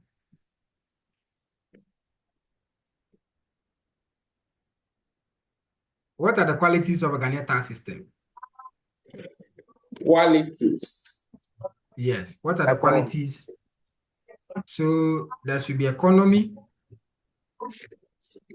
The cost of administration the tax system should not be too high, more than the revenue collected. We have so many qualities. If you be writing them down fast. You have equity. To be fair, certainty. We have which one again? You have convenience. It should be simple. Simplicity. There, flexibility. We have neutrality and productivity. All of them, they are all qualities of Ghana's tax system. Then what are the enforcement tools available to the Commissioner General? What are the enforcement tools available to the Commissioner General? When the Commissioner General realized that the taxpayer, you are trying to do some form of tax avoidance or tax evasion, there are certain instruments that the Commissioner General can use to make sure that you pay your true tax liabilities. That's what they're asking you. I didn't read the preamble. They say you are a final level student of the Institute of Chartered Accountant Ghana and have been invited to an interview with one of the big 4 consulting firms. During the interview, you are given an aptitude test that requires you to discuss the topic, tax systems and revenue mobilization in Ghana, with one of the partners. So your presentation should be on the qualities of Ghana's tax system. So the way you answer this question, talk about the Ghana tax system first. Then mention the qualities, explain them briefly. Now, the enforcement tools available to the Commissioner General. The Commissioner General realized that you are trying to do some form of tax avoidance. Tax avoidance is legal. You are trying to just exploit the loopholes in the tax law in order to minimize your tax liabilities. You realize that, if I establish my companies in the other regional capitals, I'll pay tax lesser than what if I should establish my company in Accra or Tema. So you're just taking legitimate loopholes in the tax law. Legitimate means to pay your what? To minimize your tax liabilities. And you are trying to evade tax, which is illegal means. You are trying to evade tax. You are trying to what? By keeping 2 separate books of accounts, declaring 4 statements and the rest. There are some tools that the Commissioner General can use to make sure that you pay the true amount of tax. That's what the question is asking you. So what are some of those tools? Like we were saying, auditing. Auditing is Hello? there. Yes, I can hear you. Yes, auditing is there. Auditing is there, fine. When you know that you'll be frequently audited, you try to comply. You don't hide any information. All right, you can write that. What else When would you there's write? when there's a penalty regime. When there's a penalty regime. When they get you, they don't pay you. This You are use the sanctioned. use the court to force you. Eh? Uh-huh. But the examiner will be expecting certain key things that you have to write here. Hmm? Okay. I don't know if we have discussed this thing. Hmm? The anti-avoidance rule. Have we discussed them? Anti-avoidance rule. Have we No. discussed them? Please, We no. have. We have discussed them. It's under Ghana tax system. It's there. Hmm? It's under Ghana When tax was it? system. Yes, one is arm's length rule, the arm's length principle. We have discussed it. It's under Ghanaian tax system. Hmm? One is the arm's length rule. If the transaction does not reflect the true market price, the Commissioner General will use the arm's length principle to adjust the transaction and make sure you pay the true amount of what tax. Team capitalization. Thank you, Senior. Hmm? Because you said we've not discussed these things. They are there. They're in the No, Ghana tax system. I was not at that class. Okay. Mm. So those are the things. Team capitalization. You know what the team capitalization means. Team capitalization, where a resident company, the company is controlled by a non-resident or a non-resident entity, or the non-resident entity with its associates.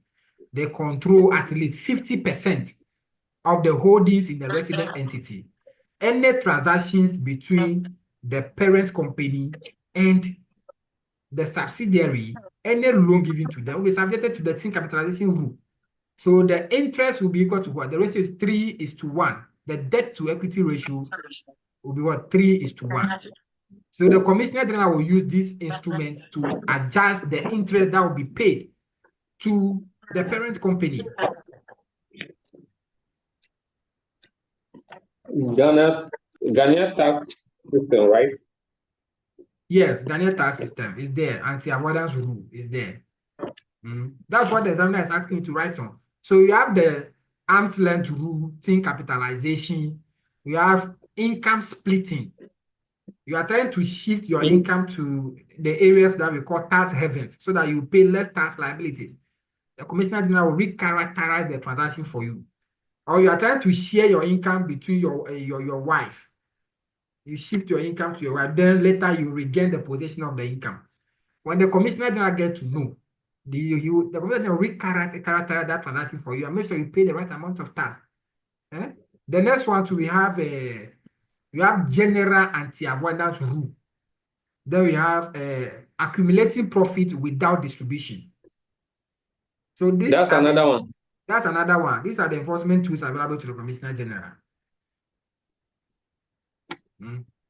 They are the Ghana tax system. That's the notes I gave you.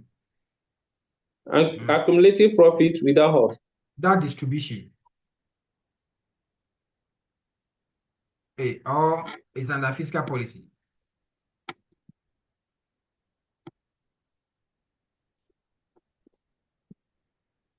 I want to show you where it is in the notes. No, it will be here.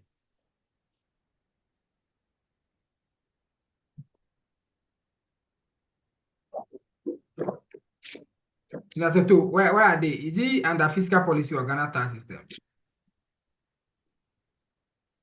Automatic stabilizers.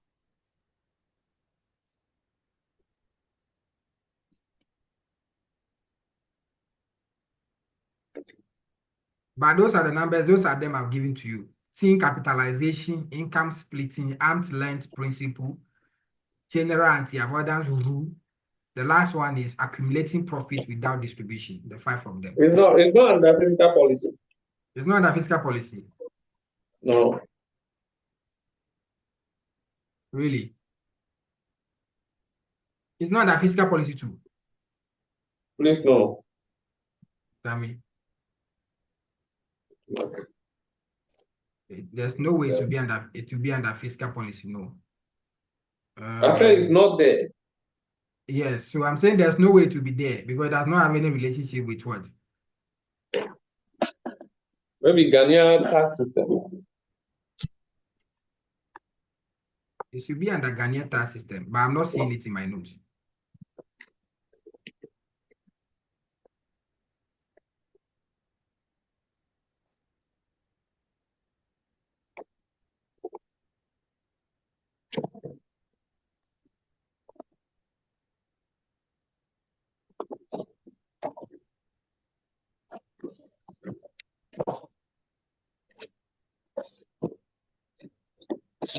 I hope the note is finished. I can do my combining now.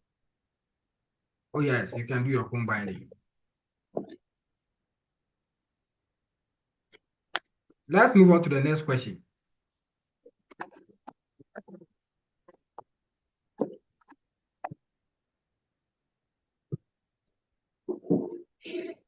So, taxation is often regarded as a tool for redistribution of resources in economies worldwide. As a student of taxation from ICAG Ghana, critically discuss how taxation can be utilized to promote economic self-sufficiency and the industrialization of the Ghanaian economy. So what are they asking you to do here? What is the examiner asking you to discuss here?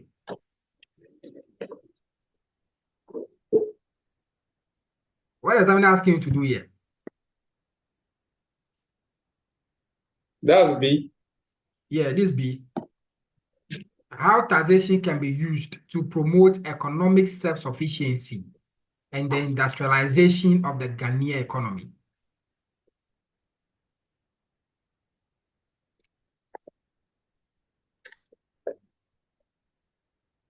What will you write?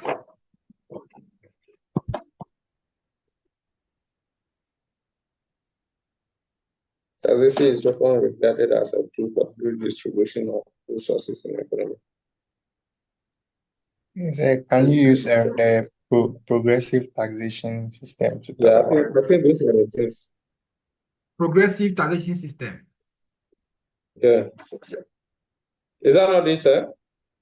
Is that a what? I'm asking. They ask you, this is rule of taxation.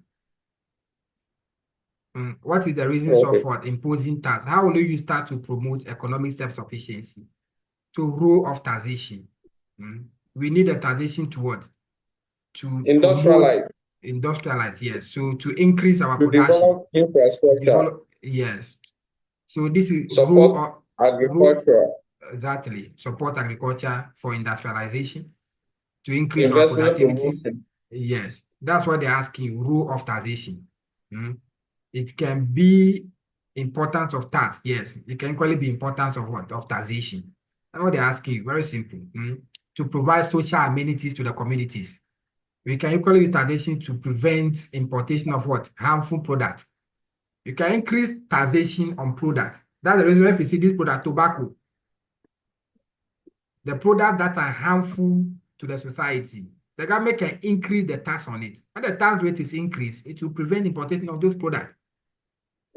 So they're asking you role of taxation. Very simple. Approaches to dispute resolution. How many approaches do we have? We know that if you're a taxpayer, you are not satisfied with the decisions of the Commissioner General, you have the right to object the decisions of the Commissioner General.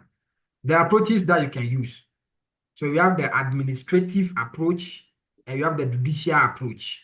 So the administrative approach is administrative and what? Judicial. Judicial.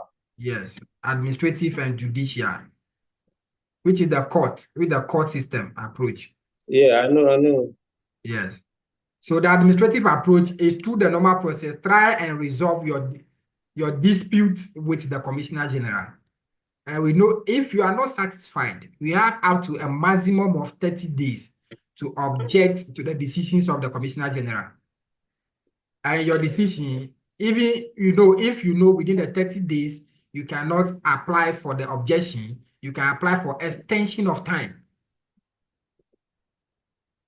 And if after objecting to the decisions of the Commissioner General, you are not satisfied, the Commissioner General have to make a determination within 60 days. And within that 60 days, the Commissioner General have to write to you that they have made a decision on your objection. So in that case, the Commissioner General can vary the tax decisions, or they can vary the tax decisions in whole, in part, or vary the whole amount. If you are still not satisfied with the decisions of the Commissioner General, then you go to what? You go to Independent Tax Appeal Board. They also make a determination on the case. If you are not satisfied, then you go to the next approach, with the judicial approach. You go to the court. Then the court will now make the final determination on the case, on the tax decisions for you. That's all. So the two approaches are the administrative approach and the judicial approach. Exclusive powers of the Commissioner General. This is why we know them. We know the powers of the Commissioner General.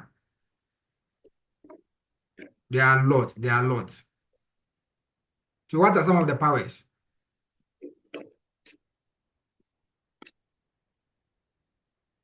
Enforcement of tax collection. All right. The powers are many. The powers are many. A power to levy rates, to surcharge, to inspect your book, and the rest. There are many. Right? Just write any form to get your mark. to disallow tax.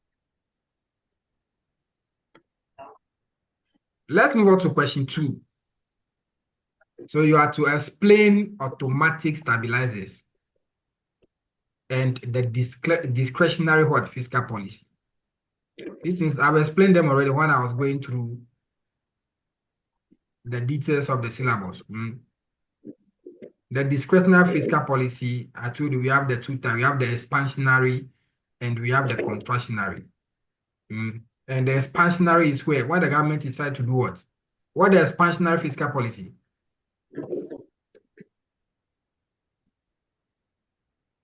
When the government is what? Is decreasing what? Expenditures and increasing revenue. Is that not it? Yeah. You increase revenue, the government increase revenue, then the government will decrease expenditure in order to fight what? To fight inflationary situations. But the contractionary one, the government decrease tax and increase government expenditure in order to fight what? When the government is in what you call the recession. There's economic recession. So the government have to what? The government decrease tax and what? Increase government expenditure. So that one, government have to look for other means of what? Of finance, what we call the public debt. So the government have to go for borrowing. So the government can borrow domestically through the bonds. The government can borrow from, normally they borrow from our Senate money. They take the Senate money and they don't want to pay. Or you go to the international market and go and borrow. You go to IMF and go and borrow. So we are borrowing domestic and international just like that. All right, we will be fine. The borrowing there, we continue to borrow. Are we borrowing for the next generation to come and pay? Somebody was saying that those people borrowing, they are 60, they are 70 years and above. So very soon they will die. So it's we, the younger ones, who will come and pay. So they don't have sense. They can just borrow anyway, anyhow. And if you borrow, put it into productive use. Don't come and borrow and come and use it on revenue expenditure. How can you borrow and come and use it to pay salary? Let's move on. B, taxation has been described as socio-economic bedrock of a nation. State 5 reasons in support of this. So, role of taxation. That's what they're asking you. Or importance of taxation. But there was a question like that already. Yes. So I'm jumping it. C, party is a sole trader and has not filed his tax returns for 2022 year of assessment as at April 1, 2023. So you have to file returns by on or before 30th April. Is that not the date? He has approached you to file his tax returns for him. And from all indications, he has paid all taxes based on self-assessment. What step or steps, if any, will you take to enable party file his tax return? And are there any financial implications in filing? 2 marks. What will you write? So what step will you take to enable party to file his tax returns? What steps will you take?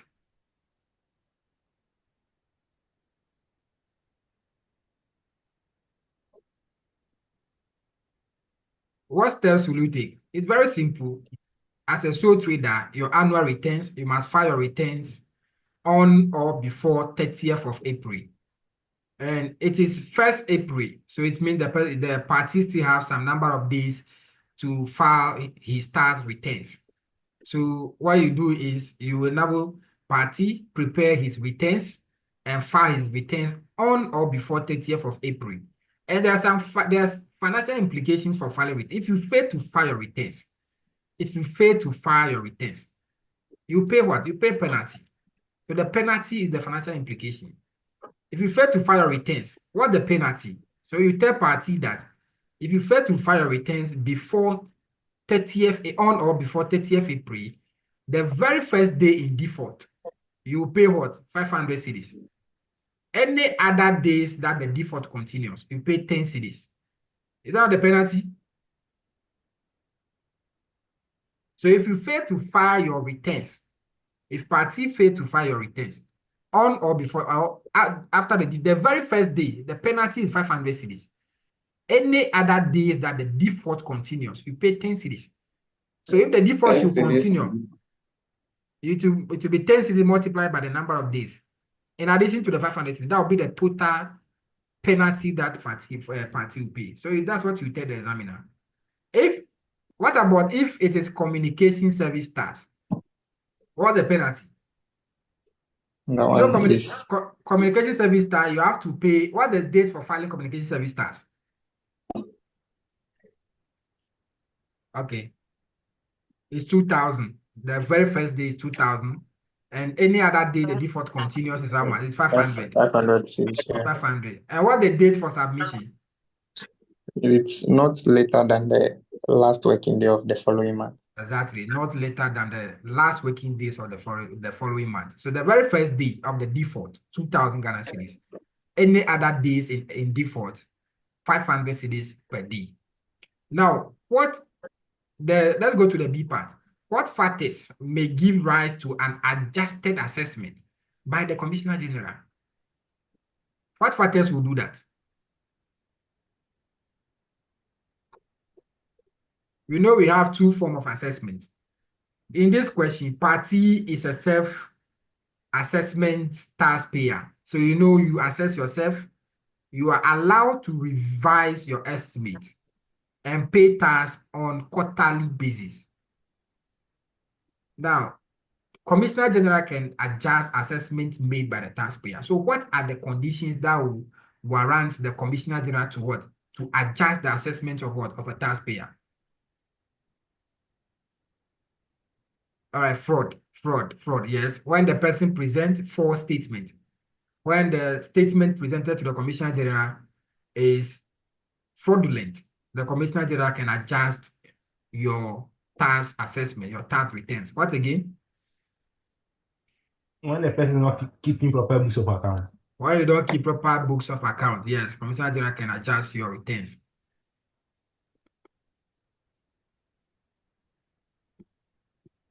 The omissions, errors, and the rest, all of them, your account will be adjusted.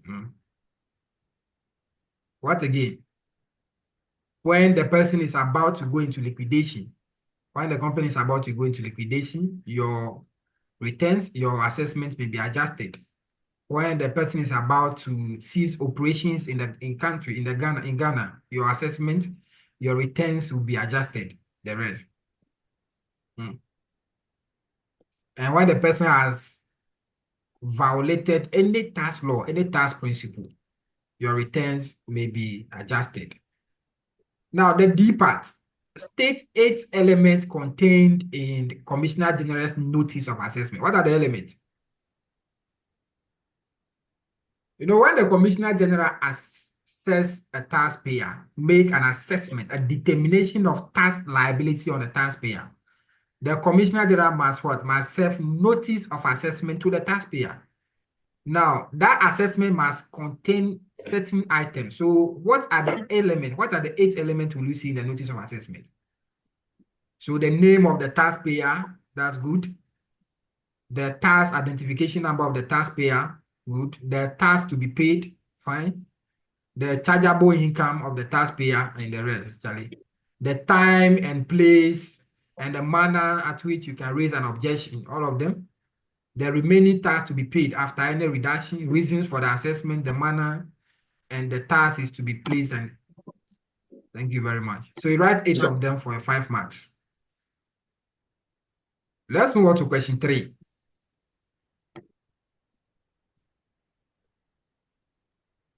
Clearly distinguish between tax avoidance and tax evasion, citing practical examples from the tax laws. So tax avoidance is legal. Tax avoidance is trying to take advantage of the loopholes in the tax laws and taking advantage of them to what? To minimize your tax liabilities. To minimize your tax liabilities. So what are the practical examples of what tax avoidance? Taking legitimate tax deductions to lower your business tax liabilities. You example is what? Employing fresh graduates. It's a legitimate means, fresh graduates, to limit your tax liabilities. You can increase your retirement plan. As an individual, you can increase your retirement plan up to what? 16.5%. And that payment will be what? Will be an allowable deduction.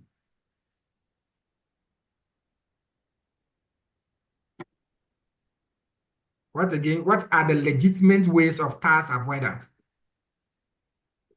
Locating your business, locating businesses in a strategic area, so that you can pay less amount of tax, the locational incentives. You can taking advantage of the locational incentives. Taking advantage of spending money on legitimate means. Example, donating to a worthwhile cause. All these are what? Tax avoidance strategy. What about tax evasion? Tax evasion is illegal. That one is illegal. It's illegal. It's not accepted. It's a criminal offense. And there is a stiff punishment for tax evasion. What are the practical examples? Not keeping proper books of account. Not keeping proper books of accounts. Sometimes some people keep two different books of account. One will record the correct business transactions. Then the other one will record the fraudulent business transactions. Then they will present the fraudulent one to GRA. It's a tax evasion strategy. Engaging in barter trade, exchange of goods for goods. You don't want to pay tax, so barter trade, exchange of goods for goods. What again? And that declaring income. Thank you, Senior. Senior too. Dealing in cash transaction. Engaging in cash transactions. Yes, cash for cash. Doing extra job for cash without declaring the profit, the cash. Doing extra job for cash without declaring it. All right, let's move on. Let's go to the B part. The Ghanaian economy has been faced with persistent fiscal deficits over the years. We will continue we will continue. Measures put in place by the government to address fiscal deficit normally result in inflation. Is it the fiscal deficit? The deficit is when your revenue is more than, when your expenditure is more than your revenue. Your expenditure is more than your revenue. You have a deficit. Then government will try to finance the deficit. So trying to finance the deficit, one way is to do what? To print more currency. So they'll go to the Bank of Ghana and print more currency. When you print more currency, more money will be pumped into the system. Then production is still at the same pace. There's more money in the system. Then more money will be chasing fewer goods. Then inflation will pop in. Or they'll go and borrow. Financing the deficit, they'll go and borrow, which will increase the debt stock of the government. Now, what can the government do? In your opinion, what can the government of Ghana do to reverse these inflationary measures? What do you think the government of Ghana should do so that at least the inflationary measures we are facing in the country, they can reverse it? What should they do? We say one already. When they go and borrow, they should come and invest in what? In productive means. They should increase production. They should control expenditure. Thank you very much. The expenditure should be controlled. They should cut down the government size. There are many over there. What are they doing? They should reduce government. They should cut down the government expenditure. When they borrow, they should come and use the money to increase production. They should invest the money in productive means. They told us that we are moving from taxation to production. I don't know where we are now, whether taxation to taxation or I don't know where we are now. And what again can they do? They should create employment. To create employment for the people. I hope you guys are taking note of what we are saying. We are in Job for the digitalization. people. Let's create employment. If they create employment, more people will be working. So which they can use to widen the task net. They should create what we call balanced growth. Balanced growth. They should look at the regions that are not developed. They should develop those regions. They should look at it. It's not like the regions that are already developed. They should go and they should try and be pumping more money in those regions. They should get balanced growth. The regions that are not developed, they should try and develop those regions. It will in turn what increase the productivity, which will reduce the pressure on what on the inflation.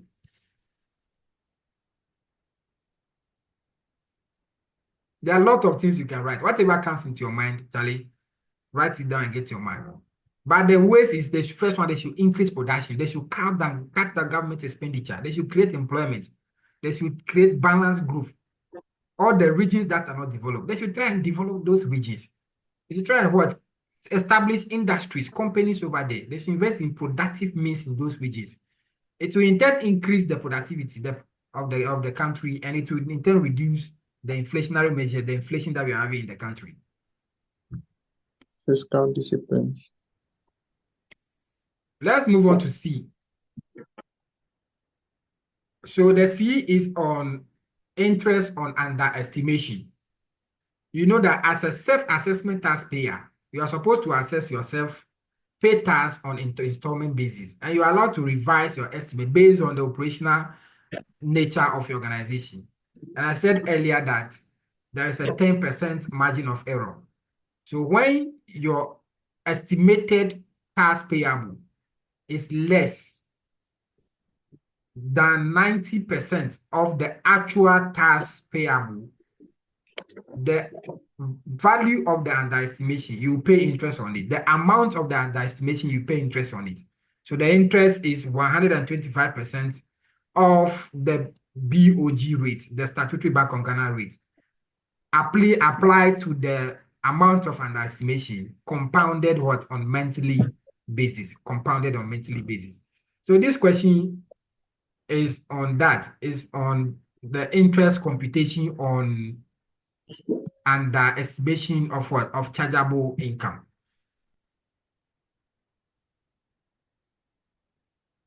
So I believe this question, let's solve it. Let me just do something here. I don't want to go to another page. All right, so let me go. Let's solve this question fast.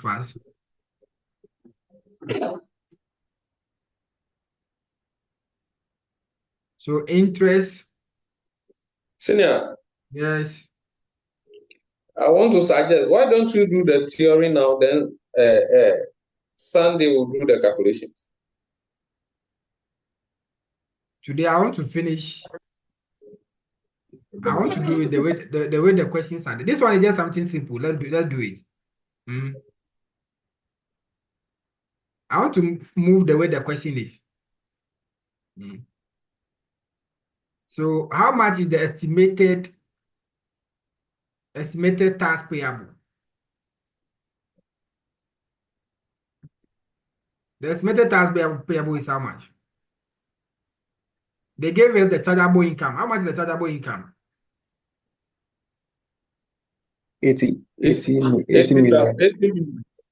80 million. Mm. So it means the tax payable will be 25% of the 80 million. That will give you how much?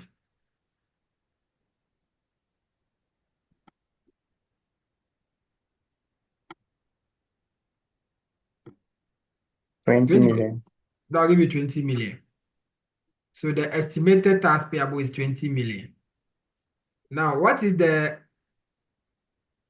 actual tax payable? The actual tax payable. 25% of what? What's the actual chargeable income?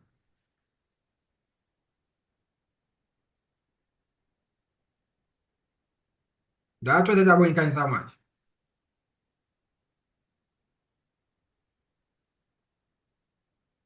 So the actual was the 80 million. So the estimated one they gave was 50 million. The actual is the 80 million. Yes. Okay. So you guys gave me wrong figure now. So that would be 80 million. This will give you the actual. So this is the 20 million. Then the estimated is 50 million. So 25% of 50 million will give you what? 12.5. Is it 50 or 15? 50 million. 12.5. 12.5. All right. Yeah. So 12,500,000. So this person has his estimated tax payable is 12,500,000. But the actual tax payable is what? It's 20 million. That's an underestimation here. So let's compute the interest. So computation of interest. So we have the 90%,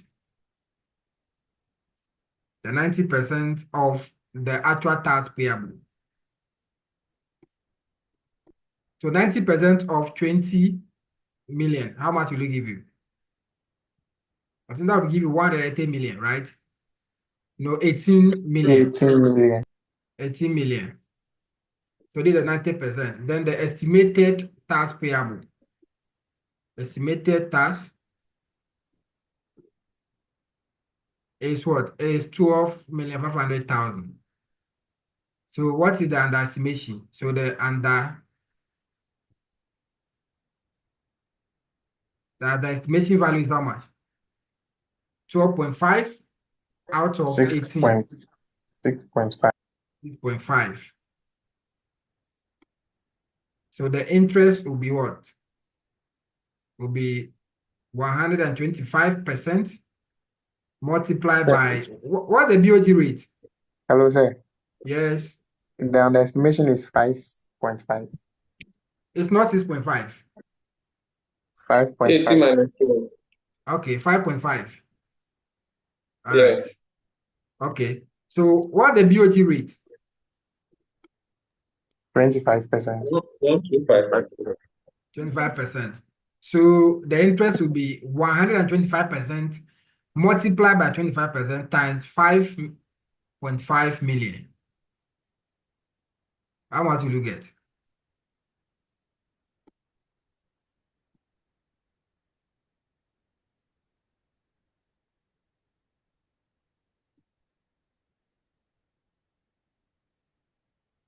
The interest is how much? 1718 750. 750. So this is the interest. So this is how you compute the interest. So it's very simple. Just find 90% of the actual tax payable, 90% of it. Compare that value with the amount of what the underestimated tax payable. Find the difference. The difference is the value of the underestimation. Multiply it by 125% of the BOG rate. That will give you your interest.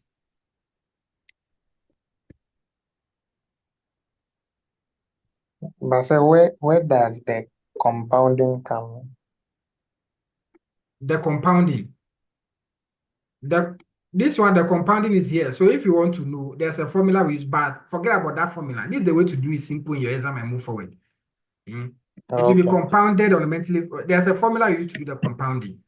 So that compounding, if you want to get the interest plus the underestimation, there's a formula you use, but principles of taxation, forget about that formula. I don't even want to bother people with that formula. This is the simple way to do it in your exam and move forward. This is a simple way to do it and move forward.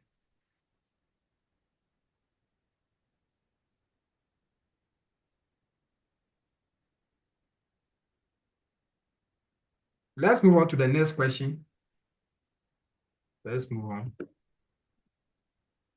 Now let's move on to question. Yes, yeah. The 125, what does it stand for? The 125, that's how the interest is computed. That's what is stated. That's what is in the law. So the BOG rate, you find Will be 125% of it. multiplied with. Yes, you Oh, multiply it by 125%. what variable is that? What variable is They what? didn't define it. They don't define it. No, they not define it, but just that know it that way. That's the way it is. Mm. Okay. So know that the interest is compounded. The interest is computed as 125% of the BOG rate. Okay. All right. So question 4, explain 4 social rules or impact of taxation. We've done that this already. Explain obligations of taxpayers. We know obligations of taxpayers. What are the obligations Yeah. of taxpayers? You What have are the right to obligations of file your taxpayers? returns, to prepare a good Okay. account. To pay tax. All right. Then to register with DRA. Thank you. Thank you. Let's go to the B part. Explain what constitutes tax return. What constitutes tax return? It's a declaration made by the taxpayer which Okay. shows his income and allowable deduction as well as relief that he or she is entitled to. All right. So the tax returns will constitute your accessible income, your relief that you are entitled to, the deductions that you are entitled to, then your chargeable income and your tax payable, your estimated tax payable. So it's the declaration you make constituting declaring your income, the reliefs available to you, the deductions available to you, your total income, your total reliefs, your total deductions, and your chargeable income. Simple like that, simple like that. Now, self-assessment regime and preemptive assessment regime. So self-assessment regime allow the taxpayers to make estimates about what the estimated chargeable income, accessible income, the estimated chargeable income, and the estimated tax payable. And the self-assessment tax is paid on quarterly basis, and you are allowed to revise your estimate as and when you think is necessary. And when you make underestimation of taxpayer, you pay interest at the rate of 125% of the BOG rate applied to what? To the amount of the underestimation compounded on monthly basis. And there is a 10% margin of error. Under the preemptive assessment, that's the Commissioner General's assessment. So Commissioner General will make assessment on the taxpayer when the Commissioner General is satisfied that the taxpayer you are about to cease operations in Ghana, you have violated the tax principles, or you've committed an offense under any tax law. You are about to cease operations in country. You are about to go into liquidation and the rest. The Commissioner General writes to you to make your tax returns ready to assess your tax returns and pay. We are done with question 1. Another question. So for tax system, Ghanaian tax system, fiscal policy, and tax administration, we are done. Any question? Then we move on to value-added tax.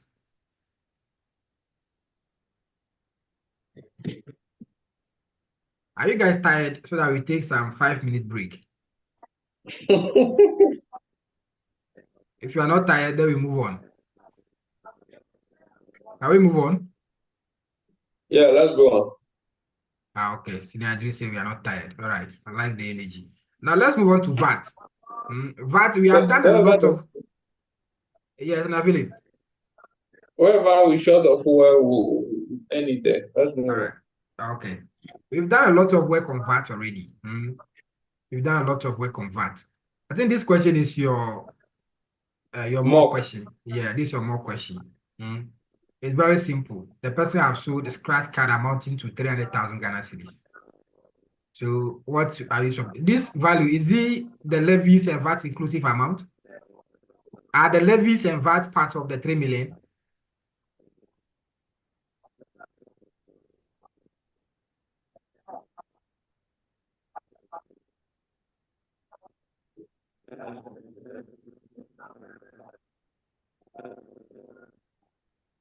Are the levies and VAT inclusive of the 3 million? Are they part? Yeah, they are part. But the scratch They are card, part. they factored in those They've things. included it. They've captured it in the. They included it.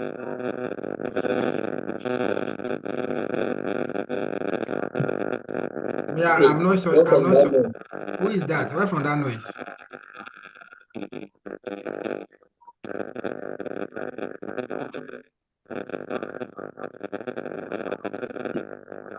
Mr. Set, Mr. Check your mic. Muting.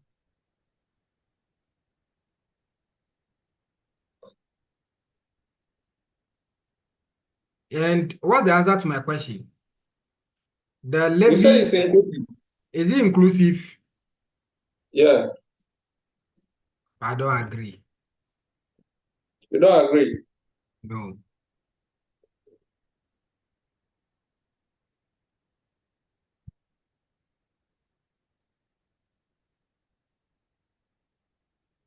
Scratch card.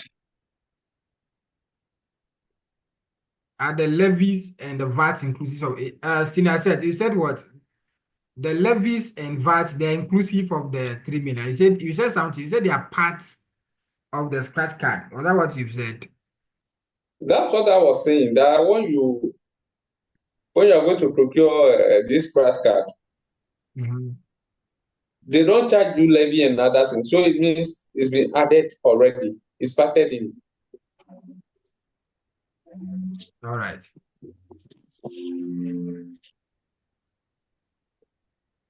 So we have to Because when you strike. are buying, So we have to strike the levies and the VAT out. Is that not it? yeah, from it. All right. So this one is very simple. I don't even need to solve it again. So you guys have already done it. So let's use this approach. So, okay, you see this one? The 100 over 121 times 9.9. It will not be 121 because there's a Now it will be communication. 126. It will be 120, what? 126.9. 126.9. Yes, because there's a Ah, communication service tax. okay. Communication service 5%. tax is 5%. Okay. That's what you have to It take means note of. we are discounting it. We are discounting. We are discounting to get the true value before we apply the rates on it. Exactly.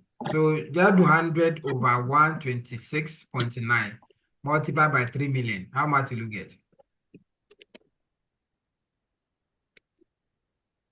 2364 point 2364. 64066. So it means this. 066. Okay. So calculate all the levies on this amount and the VAT. Add it and see if you get the 3 million. Okay. Somebody say, why is it 126.9?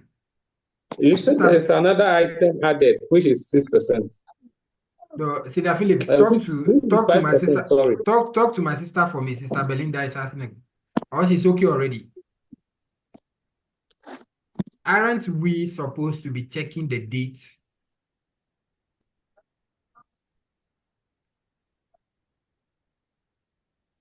Is So it talking aren't of we? time apportionment? Who is at that? Let me go to the chat and see who has that question. Aren't we supposed to be checking the date? Juanita. 3406. Sister Juanita, there's nothing to do with dates over here. Just that we were told that they sold the scratch card in October. So it means that at the end of October, they have to what? File their tax returns. They have to calculate their input tax and the output tax to know the net amount of VAT that will be payable. So there's nothing to do with date here. There's nothing to do with date. Or you can use the other approach. The VAT will be 15 over 115 multiplied by the 3 million. So 15 over 115 multiplied by the 3 million, how much will you get?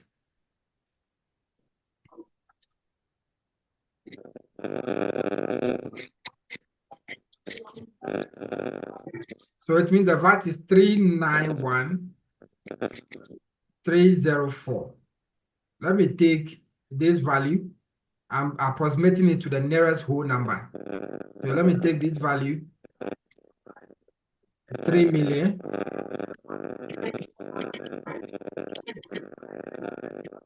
minus 391,304. So the levies inclusive amount is 2,608,696. So this is the levies inclusive amount. So if you want to get our levies, it will be, there's a communication service tax, so it will now be 111. So the get fund levy, the get fund will be 2.5 over 111 multiplied by 2,608,696. So 2.5 over 111 multiplied by 2,608,696. So it means that it's 58,754. Apply 2.5% on this value and see what you get.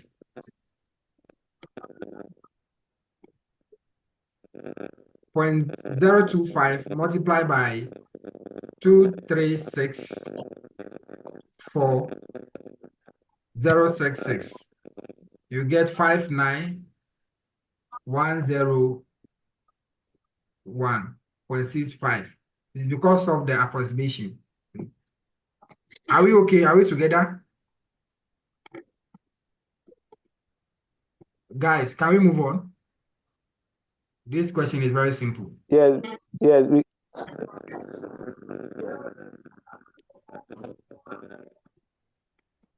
Outline 2 circumstances under which the Commissioner General of GRA may refund excess tax paid by a person under the provisions of the VAT Act. So what are the conditions? Whereby if you pay excess VAT, excess tax, that amount will be refunded to you. What are the conditions?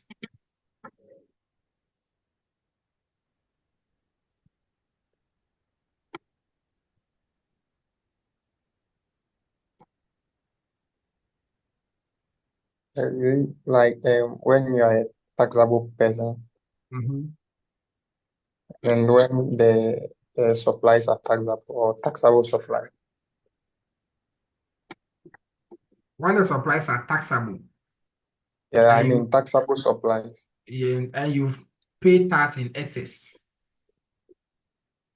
then your excess tax will be refunded to you by the GRA, by the Commissioner General. Is that what you're saying, Sidian? Yes, sir. Okay. What again? Specify 3 different activities that will not constitute supply of goods.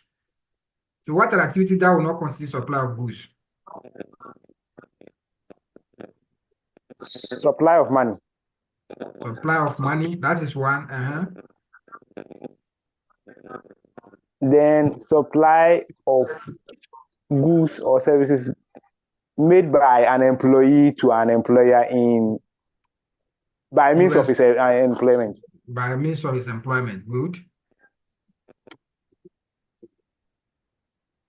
Then supply of goods and services from an agent to a principal. When the agent is acting on behalf of the principal. But when the agents have that independent status, then it will constitute what? Supply of goods or services. But where the agent is acting on behalf of the principal, that will not constitute supply of goods or services. The D part. So in agency relationship. Yes, in agency relationship, yes. Pamela Neo Limited is a non-resident person. The company's procurement officer came down to Ghana to buy 10 Toyota vehicles manufactured by Safu Katanka to be delivered in Mali. To be delivered in what? In Mali. So this is for an export. The vehicles are going to be used in Mali. The management of Pamela No Limited requested that the vehicles be serviced in Ghana by high-class mechanic, a popular mechanic in Accra, Ghana. Required. What is the VAT implication on the vehicle to be acquired by what? By Pamela No Limited. What's the VAT implication? What's the VAT implication?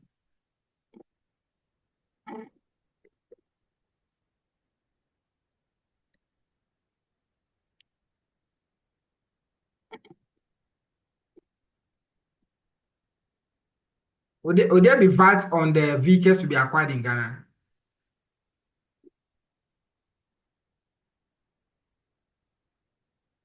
Would there be any VAT on the vehicle to be acquired in Ghana?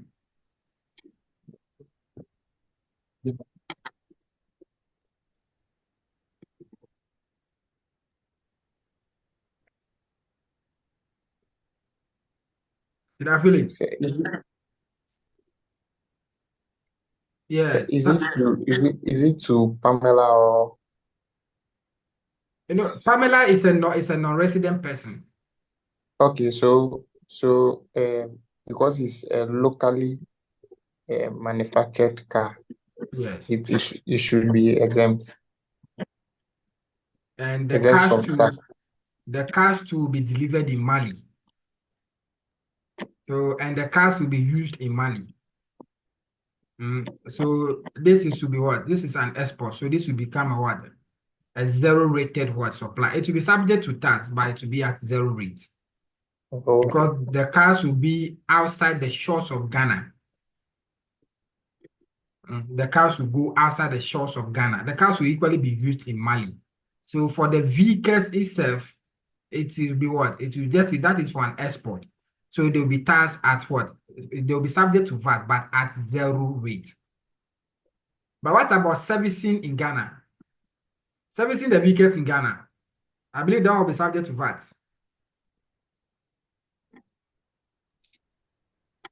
yes. The mechanics, they are in Accra. So servicing the cars, that will be subject to VAT. Is that not it? Yes, sir. So servicing the vehicles in Ghana, that will be subject to VAT because that will be supply of services. Because they say what high-class mechanics, a popular mechanic in Accra. So the high-class mechanic is a resident what? It's a resident mechanic. So the vehicles will be serviced in Ghana. So servicing the vehicles in Ghana, that will be subject to VAT. That will be subject to VAT. So all levies will be computed and VAT will equally be computed on the amount, on the service fee. All right. The E part is on ethics. The E part is on ethics. It's on ethics. Management of Bugu Limited decided to hire a consultancy firm to help them plan their tax affairs since Section 18 of the Revenue Administration Act makes provision for the use of a tax consultant by a taxpayer. Excellent professional consultant was hired on January 1, 2021 to take charge of the tax affairs of the business. Going through the tax records of the business, the team of the consultant came across the following. So going through the tax records, the excellent professional consultants, they were hired to provide the tax services to what? To Bugum Limited. So going through the records of Bugum Limited, they realized the following. So let's see what they came across. There has been a series of overclaiming of donations. Donations were overclaimed. Then also, some of the revenues are not recorded in the books of the business. Now, Kofi, who is in charge of this assignment, informed the director what they had found. And the director said the issues could probably be ignored, adding with a smile that paper never refused ink. He concluded they have he concluded they have special packages with Bungu Limited and has prepared it was specifically for the team. Using the information provided, discuss the ethical and professional issues in taking the task assignment from Google Limited. So what are the ethical issues? When I'm reading the thing, people are laughing. That means you can identify the ethical issues there. Someone said corrupt what? Corrupt director.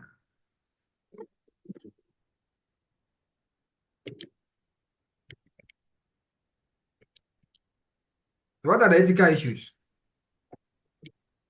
There is Its a breach of integrity is compromised. integrity. Its What's the- integrity is compromised. Whose integrity is compromised? The director. The director. No. You see, when you want to answer ethical questions, look at who is the issue going to answer. Look at how the question is framed. The tax Mm. consultant. This is the task consultant, not the director. Okay. No. So look at how the question is, who is going to suffer the ethical consequences? They say in taking the task assignment. So this one not the director. From Google Limited. So this one is to the task consultant. Okay. Before the task consultant will accept this assignment, what are the ethical considerations they have to look at? What are the ethical and the professional issues? You say integrity, it's fine. But how are you going to relate it to the case? Actually, Let me see the case. Yes. Oh, look at From the case, yes. it seems their financial statement is not faithfully represented. Okay. On what basis are you saying that? Because some of their revenue are not recorded in the books of the business. Some of the revenue are not recorded in the books. That's one. Yeah. And Inaccurate. so it means that their financial statement is not fairly represented. So Inaccurate representation. when Google Limited want to take this, they must make sure that what? All the corrections are what? They have rectified all the corrections. They have do the amendment to the financial statement. That is an ethical issue they have to consider. They shouldn't just close their eyes on it. That okay, some of the revenues were not recorded. So that means they have under declared their revenue. Is that not it? Yes. Declare revenue so that they will minimize their tax liabilities. So Google Limited, excellent professional consultants have to tell them they have to go back, make sure they declare, they record all their revenues in what? In their books. There was overclaiming of donations. Donations. Yes. You cannot overclaim donation. You can only claim donations that are for what cost. According to section 100 of Act 896. Donations to a worthwhile cause. So if you are overclaiming donation, it is unethical to overclaim donation. It is unethical to not record some of your business transactions. So Google Limited have to tell them that they should go back and do the corrections. So whatever you see is not right, talk about it. And tell them that they should do the right thing. That's all. You see, there's a statement here. They say when they informed the director was like, oh, they say what he did something with Smile. Why is that one? Kofi, who is in charge of this assignment, informed the director what they had found. And the director said the issue could probably be ignored. It means the director know about what he has done. And he's telling them that they can forget about it. Paper doesn't reject pen, ink. Adding with a smile that paper never refuse an ink. He even make a statement here. They have prepared a special package for the consultant. The form of bribe. They want to bribe them. So before the tax consultants will accept it, they have to make sure that the director does not have any influence on them because their integrity is there. They should be objective. They shouldn't be biased in making their judgments. Because director there could be a form of intimidation here because the man can try to give them this package so that they will compromise on their objectivity. So they should make sure that they have not accepted any package from the director of Google Limited. And they go strictly with the ethical requirements. So in the question, whatever you identify is not right, talk about it. tell them they should do the right thing. Any statement that you have noticed in the question that will that will make the decisions of the tax consultants, that will help, that will make them to compromise on their on their objectivity. You tell them they should not. So you just talk about the right thing, you are good to go.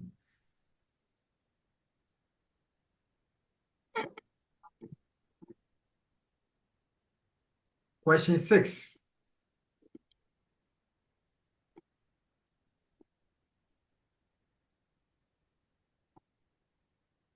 So according to the value added tax as amended, a tax known as VAT is imposed, which is applicable to the supply of goods or services within the country, except for those that are exempt. The importation of goods or services, excluding exempt import. Required based on the act, what is meant by supply of goods? Explain supply of service. So what is meant by supply of goods? Supply of goods.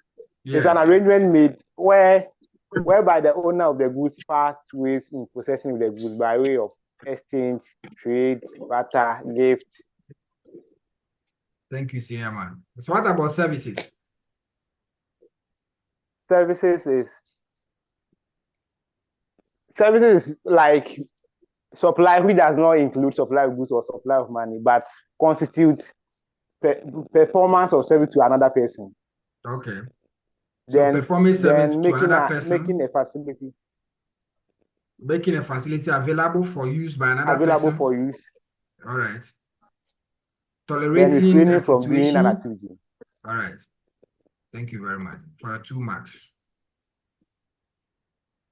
Notwithstanding the turnover threshold. All right. State the exemption to the turnover threshold. This one I spoke about it earlier. There are some 3 group of people, they don't need to meet the threshold requirement before they apply for registration. So an auctioneer, promoter of public entertainment, yeah, and national, local. All right, thank you, Lucille. International what? International local authority. Authority carrying a taxable fee. All right.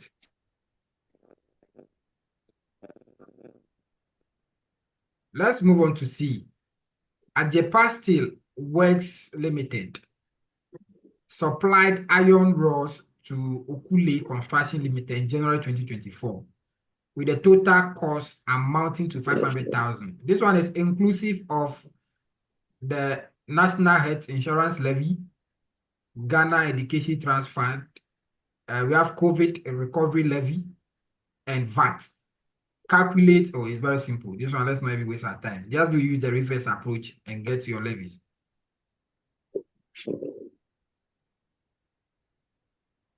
D. Petrol Limited, a VAT-registered trader, supplied goods to Petra, who is also VAT-registered.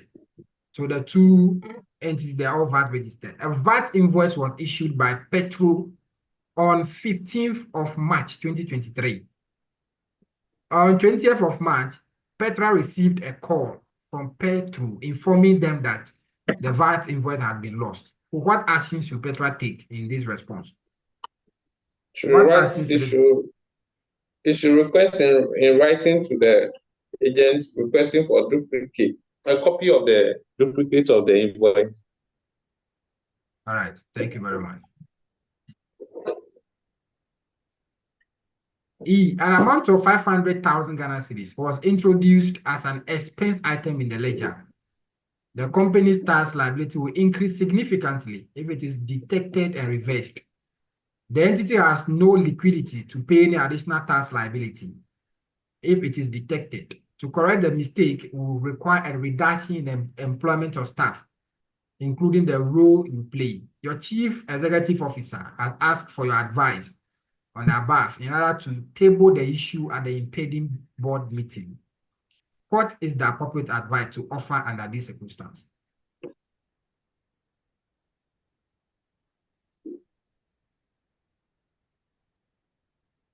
Somebody is asking, please, why not 127.5? 0.65. 4. Is it the VAT or what?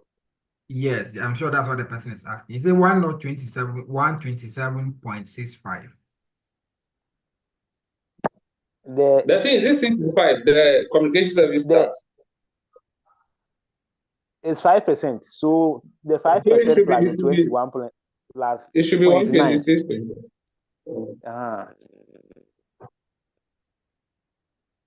But I did that. I'm not getting the 3 million at the end. Or you will get. If you used, you will not get exactly because of the approximation, because of the decimals. It's around 39 something. Yeah, because of the decimals, yes.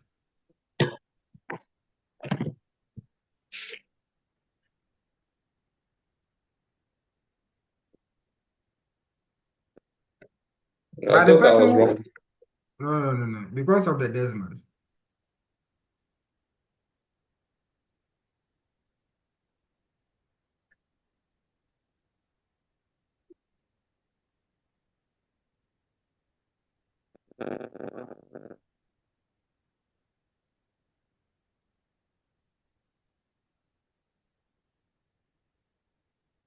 An amount of 500 was introduced as an expense item in the ledger. Company tax liability will increase significantly if detected and reversed. It has no liquidity to. This ethical is. Yeah, this ethical question, yes. Okay. Since we've answered this in class before. Oh, this is the question. The more question from ICG. You said the writing must be done. Okay. You took us through. Yeah, that. yes. I just went through with you guys. Yes. They said they should do the right thing. Even though the company has no liquidity to pay, that does not mean that they should not do the right thing. They can negotiate with maybe the Commissioner General for a payment plan or something. Exactly. So they can negotiate with the Commissioner General for a payment plan. So they should be able to prove that actually they are having a liquidity challenge. And the excess tax liabilities, the additional tax liability, they will not be able to pay. So they can negotiate with the Commissioner General for a payment plan. But the right thing should be done. Even though it's a tough decision that should be made, but the right thing must be done. If the CEO does not take the reversal action, the amount must be reversed. The amount must be reversed. If the CEO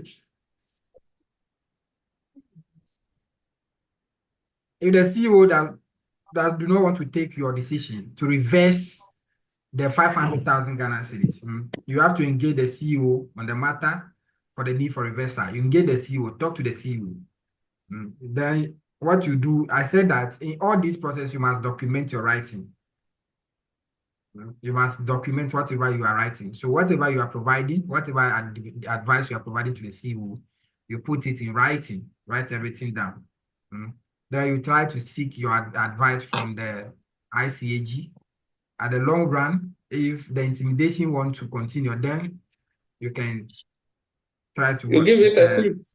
You give it a quit. You resign. You resign from the job. Then go and look for another work. You say, Jack, take your job. My integrity is at stake. Let's go to the next question. This question is easy. Charlie, it's a tough decision. It's a tough decision. It's a tough decision, but you see, these things are on paper, but in reality, it's not easy. It's not easy. You'll be looking, you'll be looking at the job, but you'll be looking at your family. Why you quit that job? This current economy, why you quit the job? Where are you going? There's no job. You look for a job, Charlie. It be problem. It be problem, Charlie. In reality, there is no easy. It's not easy. But we'll be fine. We'll make it. Let's move on to the next question.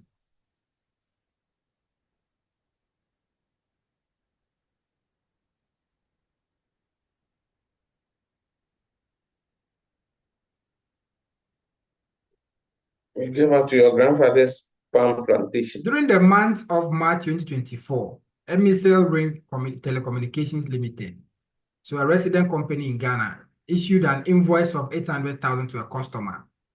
St. Rollins Limited, also a tax resident company in Ghana. Both companies are VAT registered. And MSL Rings Telecommunication Limited is a provider of electronic communication services as defined in the Communication Service Act. So St. Rollins Limited has also been appointed by the Commissioner General of GRA as a VAT withholding agent. ERTL's invoice to SRL was inclusive of all relevant taxes, There's a dispute between the finance manager of SRL and the tax director of ERTL regarding the computation of the taxes. You have been consulted in your capacity as a chartered accountant to assist. Calculate all taxes that should appear on the face of the VAT invoice issued by ERTL to SRL. So you have to compute all taxes. You should clearly indicate what the amount for each tax is. Now, the person who asked that question, I remember this thing. The VAT, it says it's 120, it should be 127.65. I remember in the 127.65. Who asked the question? Is that person here? It was posted. Yes, the question was posted, yes. I want to see if the person is on the call. But it's the 121. Yes, please, I'm on the call. Aha. You asked whether it should be 127.65. Yes, please. How do you get that value, please? Can you help us? You see the communication service tax, 5%. Yes. So you see, you get 111 for the, when you add 5% to the 106, you get 111. Yeah, you you get get it? 111. Yes.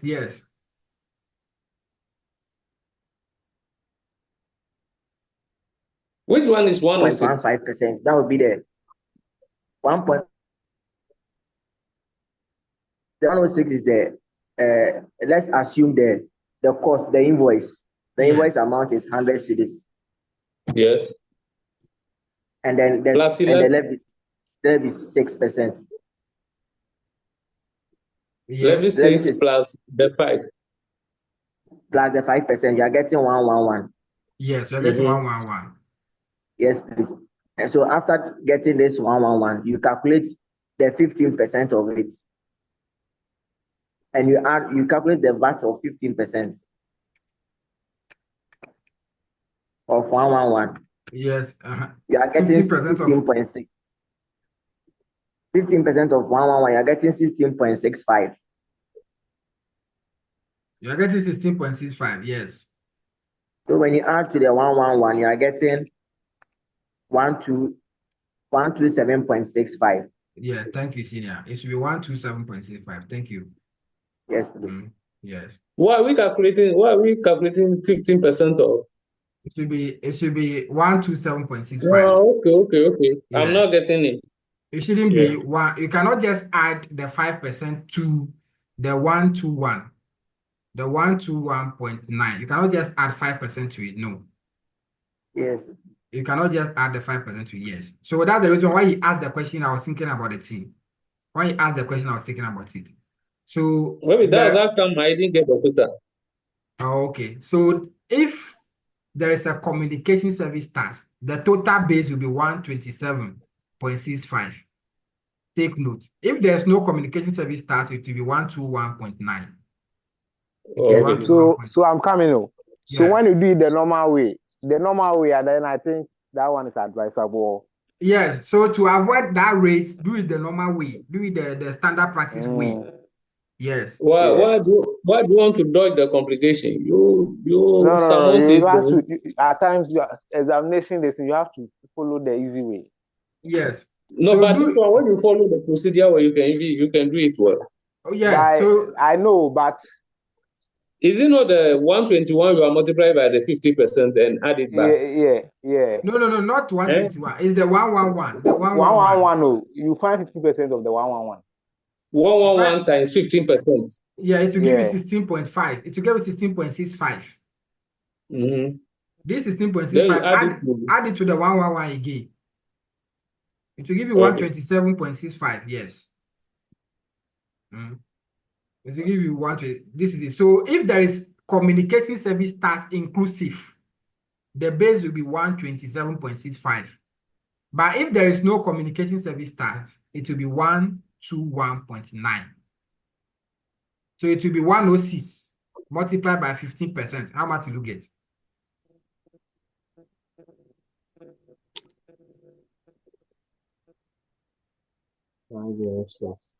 So 106 multiplied by 0.15. 15.9. 15.9. 15.9 plus 106.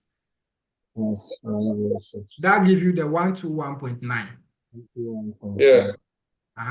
So if there is communication service tax inclusive, it will be 127.65.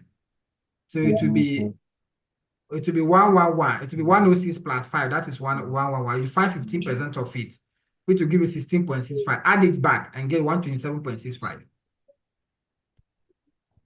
Anyways, since it is the calculating 50 over this on this amount. Hey, sorry. Who is that doing that? Who is my TA? Who are you explaining that into?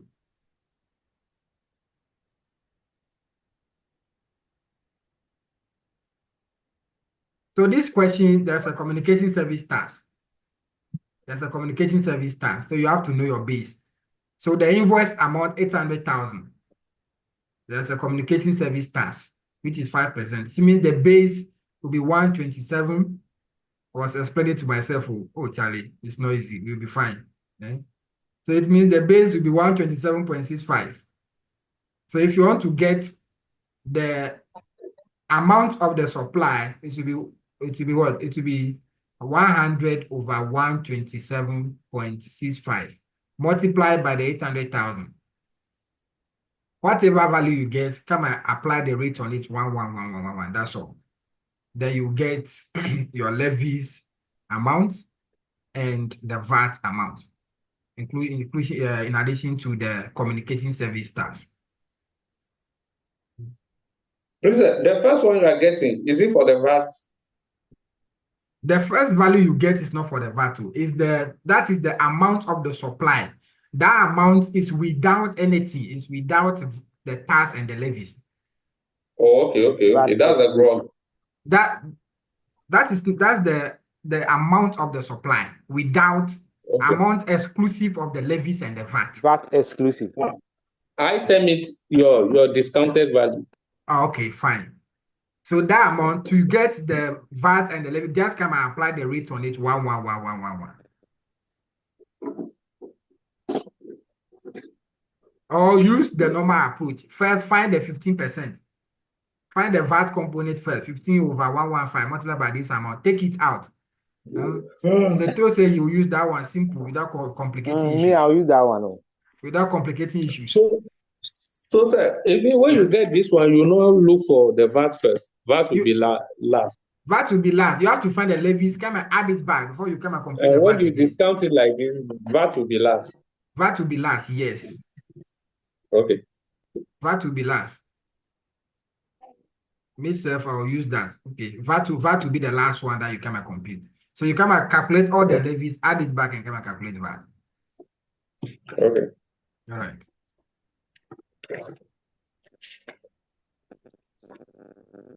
So as a VAT withholding agent, determine the amount of withholding VAT that SRL has to withhold and remit to GRA. So when you get the taxable amount, when you add the levies inclusive amount, you find what? You find 7% of it. Is that not it? You find the 7%, that will be the withholding VAT. Following from above, assuming SRL failed to withhold and remit the VAT, what is the penalty? The penalty is you pay. You pay twice the amount of what? 2 times the amount of the VAT. 2 times the amount of the VAT. That's the penalty. SRL also has an obligation to withhold tax under the Income Tax Act. Calculate how much is required to withhold, clearly indicating when this withheld amount should be remitted to GRE. So what the withholding VAT, the withholding tax, this one is not withholding VAT. Under the Income Tax Act, there is an withholding tax that must be charged. At what rate? Is it goods, service, or works?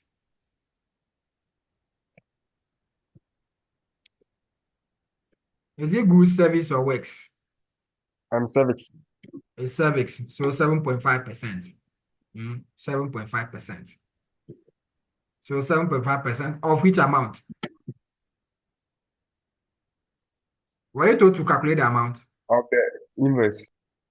Okay. So of the what? Of the VAT and the levies exclusive amount too? Or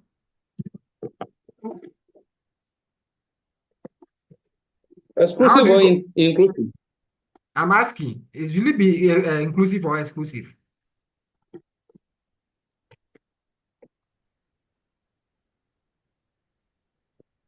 Inclusive.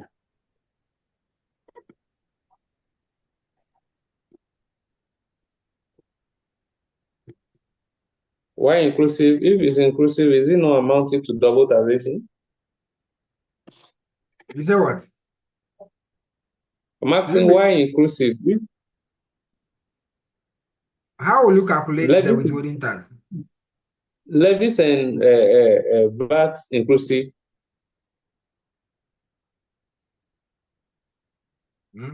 Will it be the 7.5% on the 800,000? Is that the value you get? Is that the way you calculate the VAT? The withholding tax?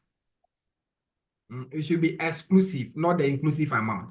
So what you do, it should be exclusive, not the inclusive amount. So what you do 100 divided by 127.65 multiplied by the 800,000. Whatever you get, that's what you calculate. You the get 7.6. you get 626,713. Let's make it 714. This is what you calculate the withholding tax on. So multiply by 7.5%. But So sir, yes. the withholding tax on a VAT, isn't it 7% and No, not this is the normal? Yes, that's Roman number. That's Roman number 3. The withholding tax. No, number 2. Roman number 2 rather. The withholding VAT. This one is for service, not the withholding VAT. Oh, okay. Yes, the Roman number 2 is the withholding VAT, which is 7.5% of the taxable amount. But for this is for service, so 7.5%. This supply of service, 7.5%. Apply to what? The levies and VAT exclusive amount. So that will give you 626,714.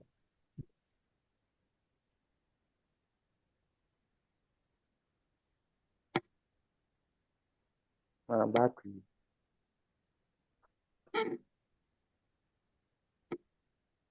So we are done with VAT. We are done with 40 marks today.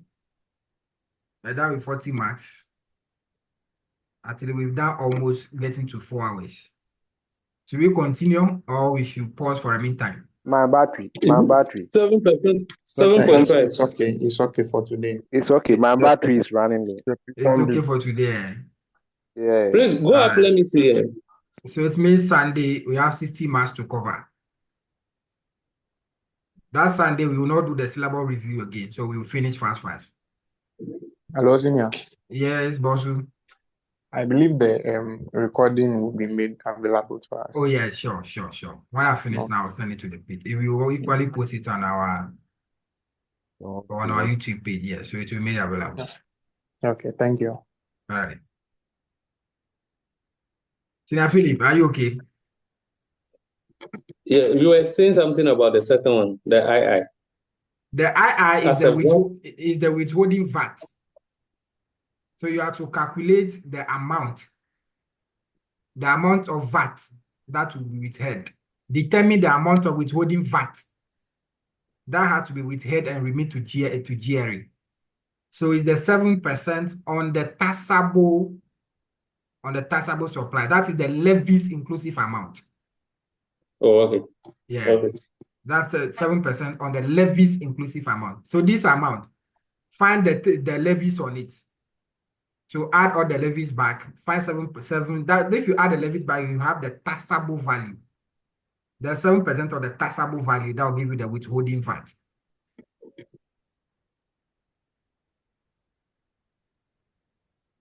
Taxable. The taxable amount. So let's pause here. People are shouting that their battery is dying. So we'll meet on Sunday. I think Sunday is 8 or 9. So Sunday when we meet, we'll solve the rest of the questions. We'll solve more questions on Sunday and we'll be fine. All right, so let's meet on Sunday. All right. Thank you, sir. All right, thank you, Zinia.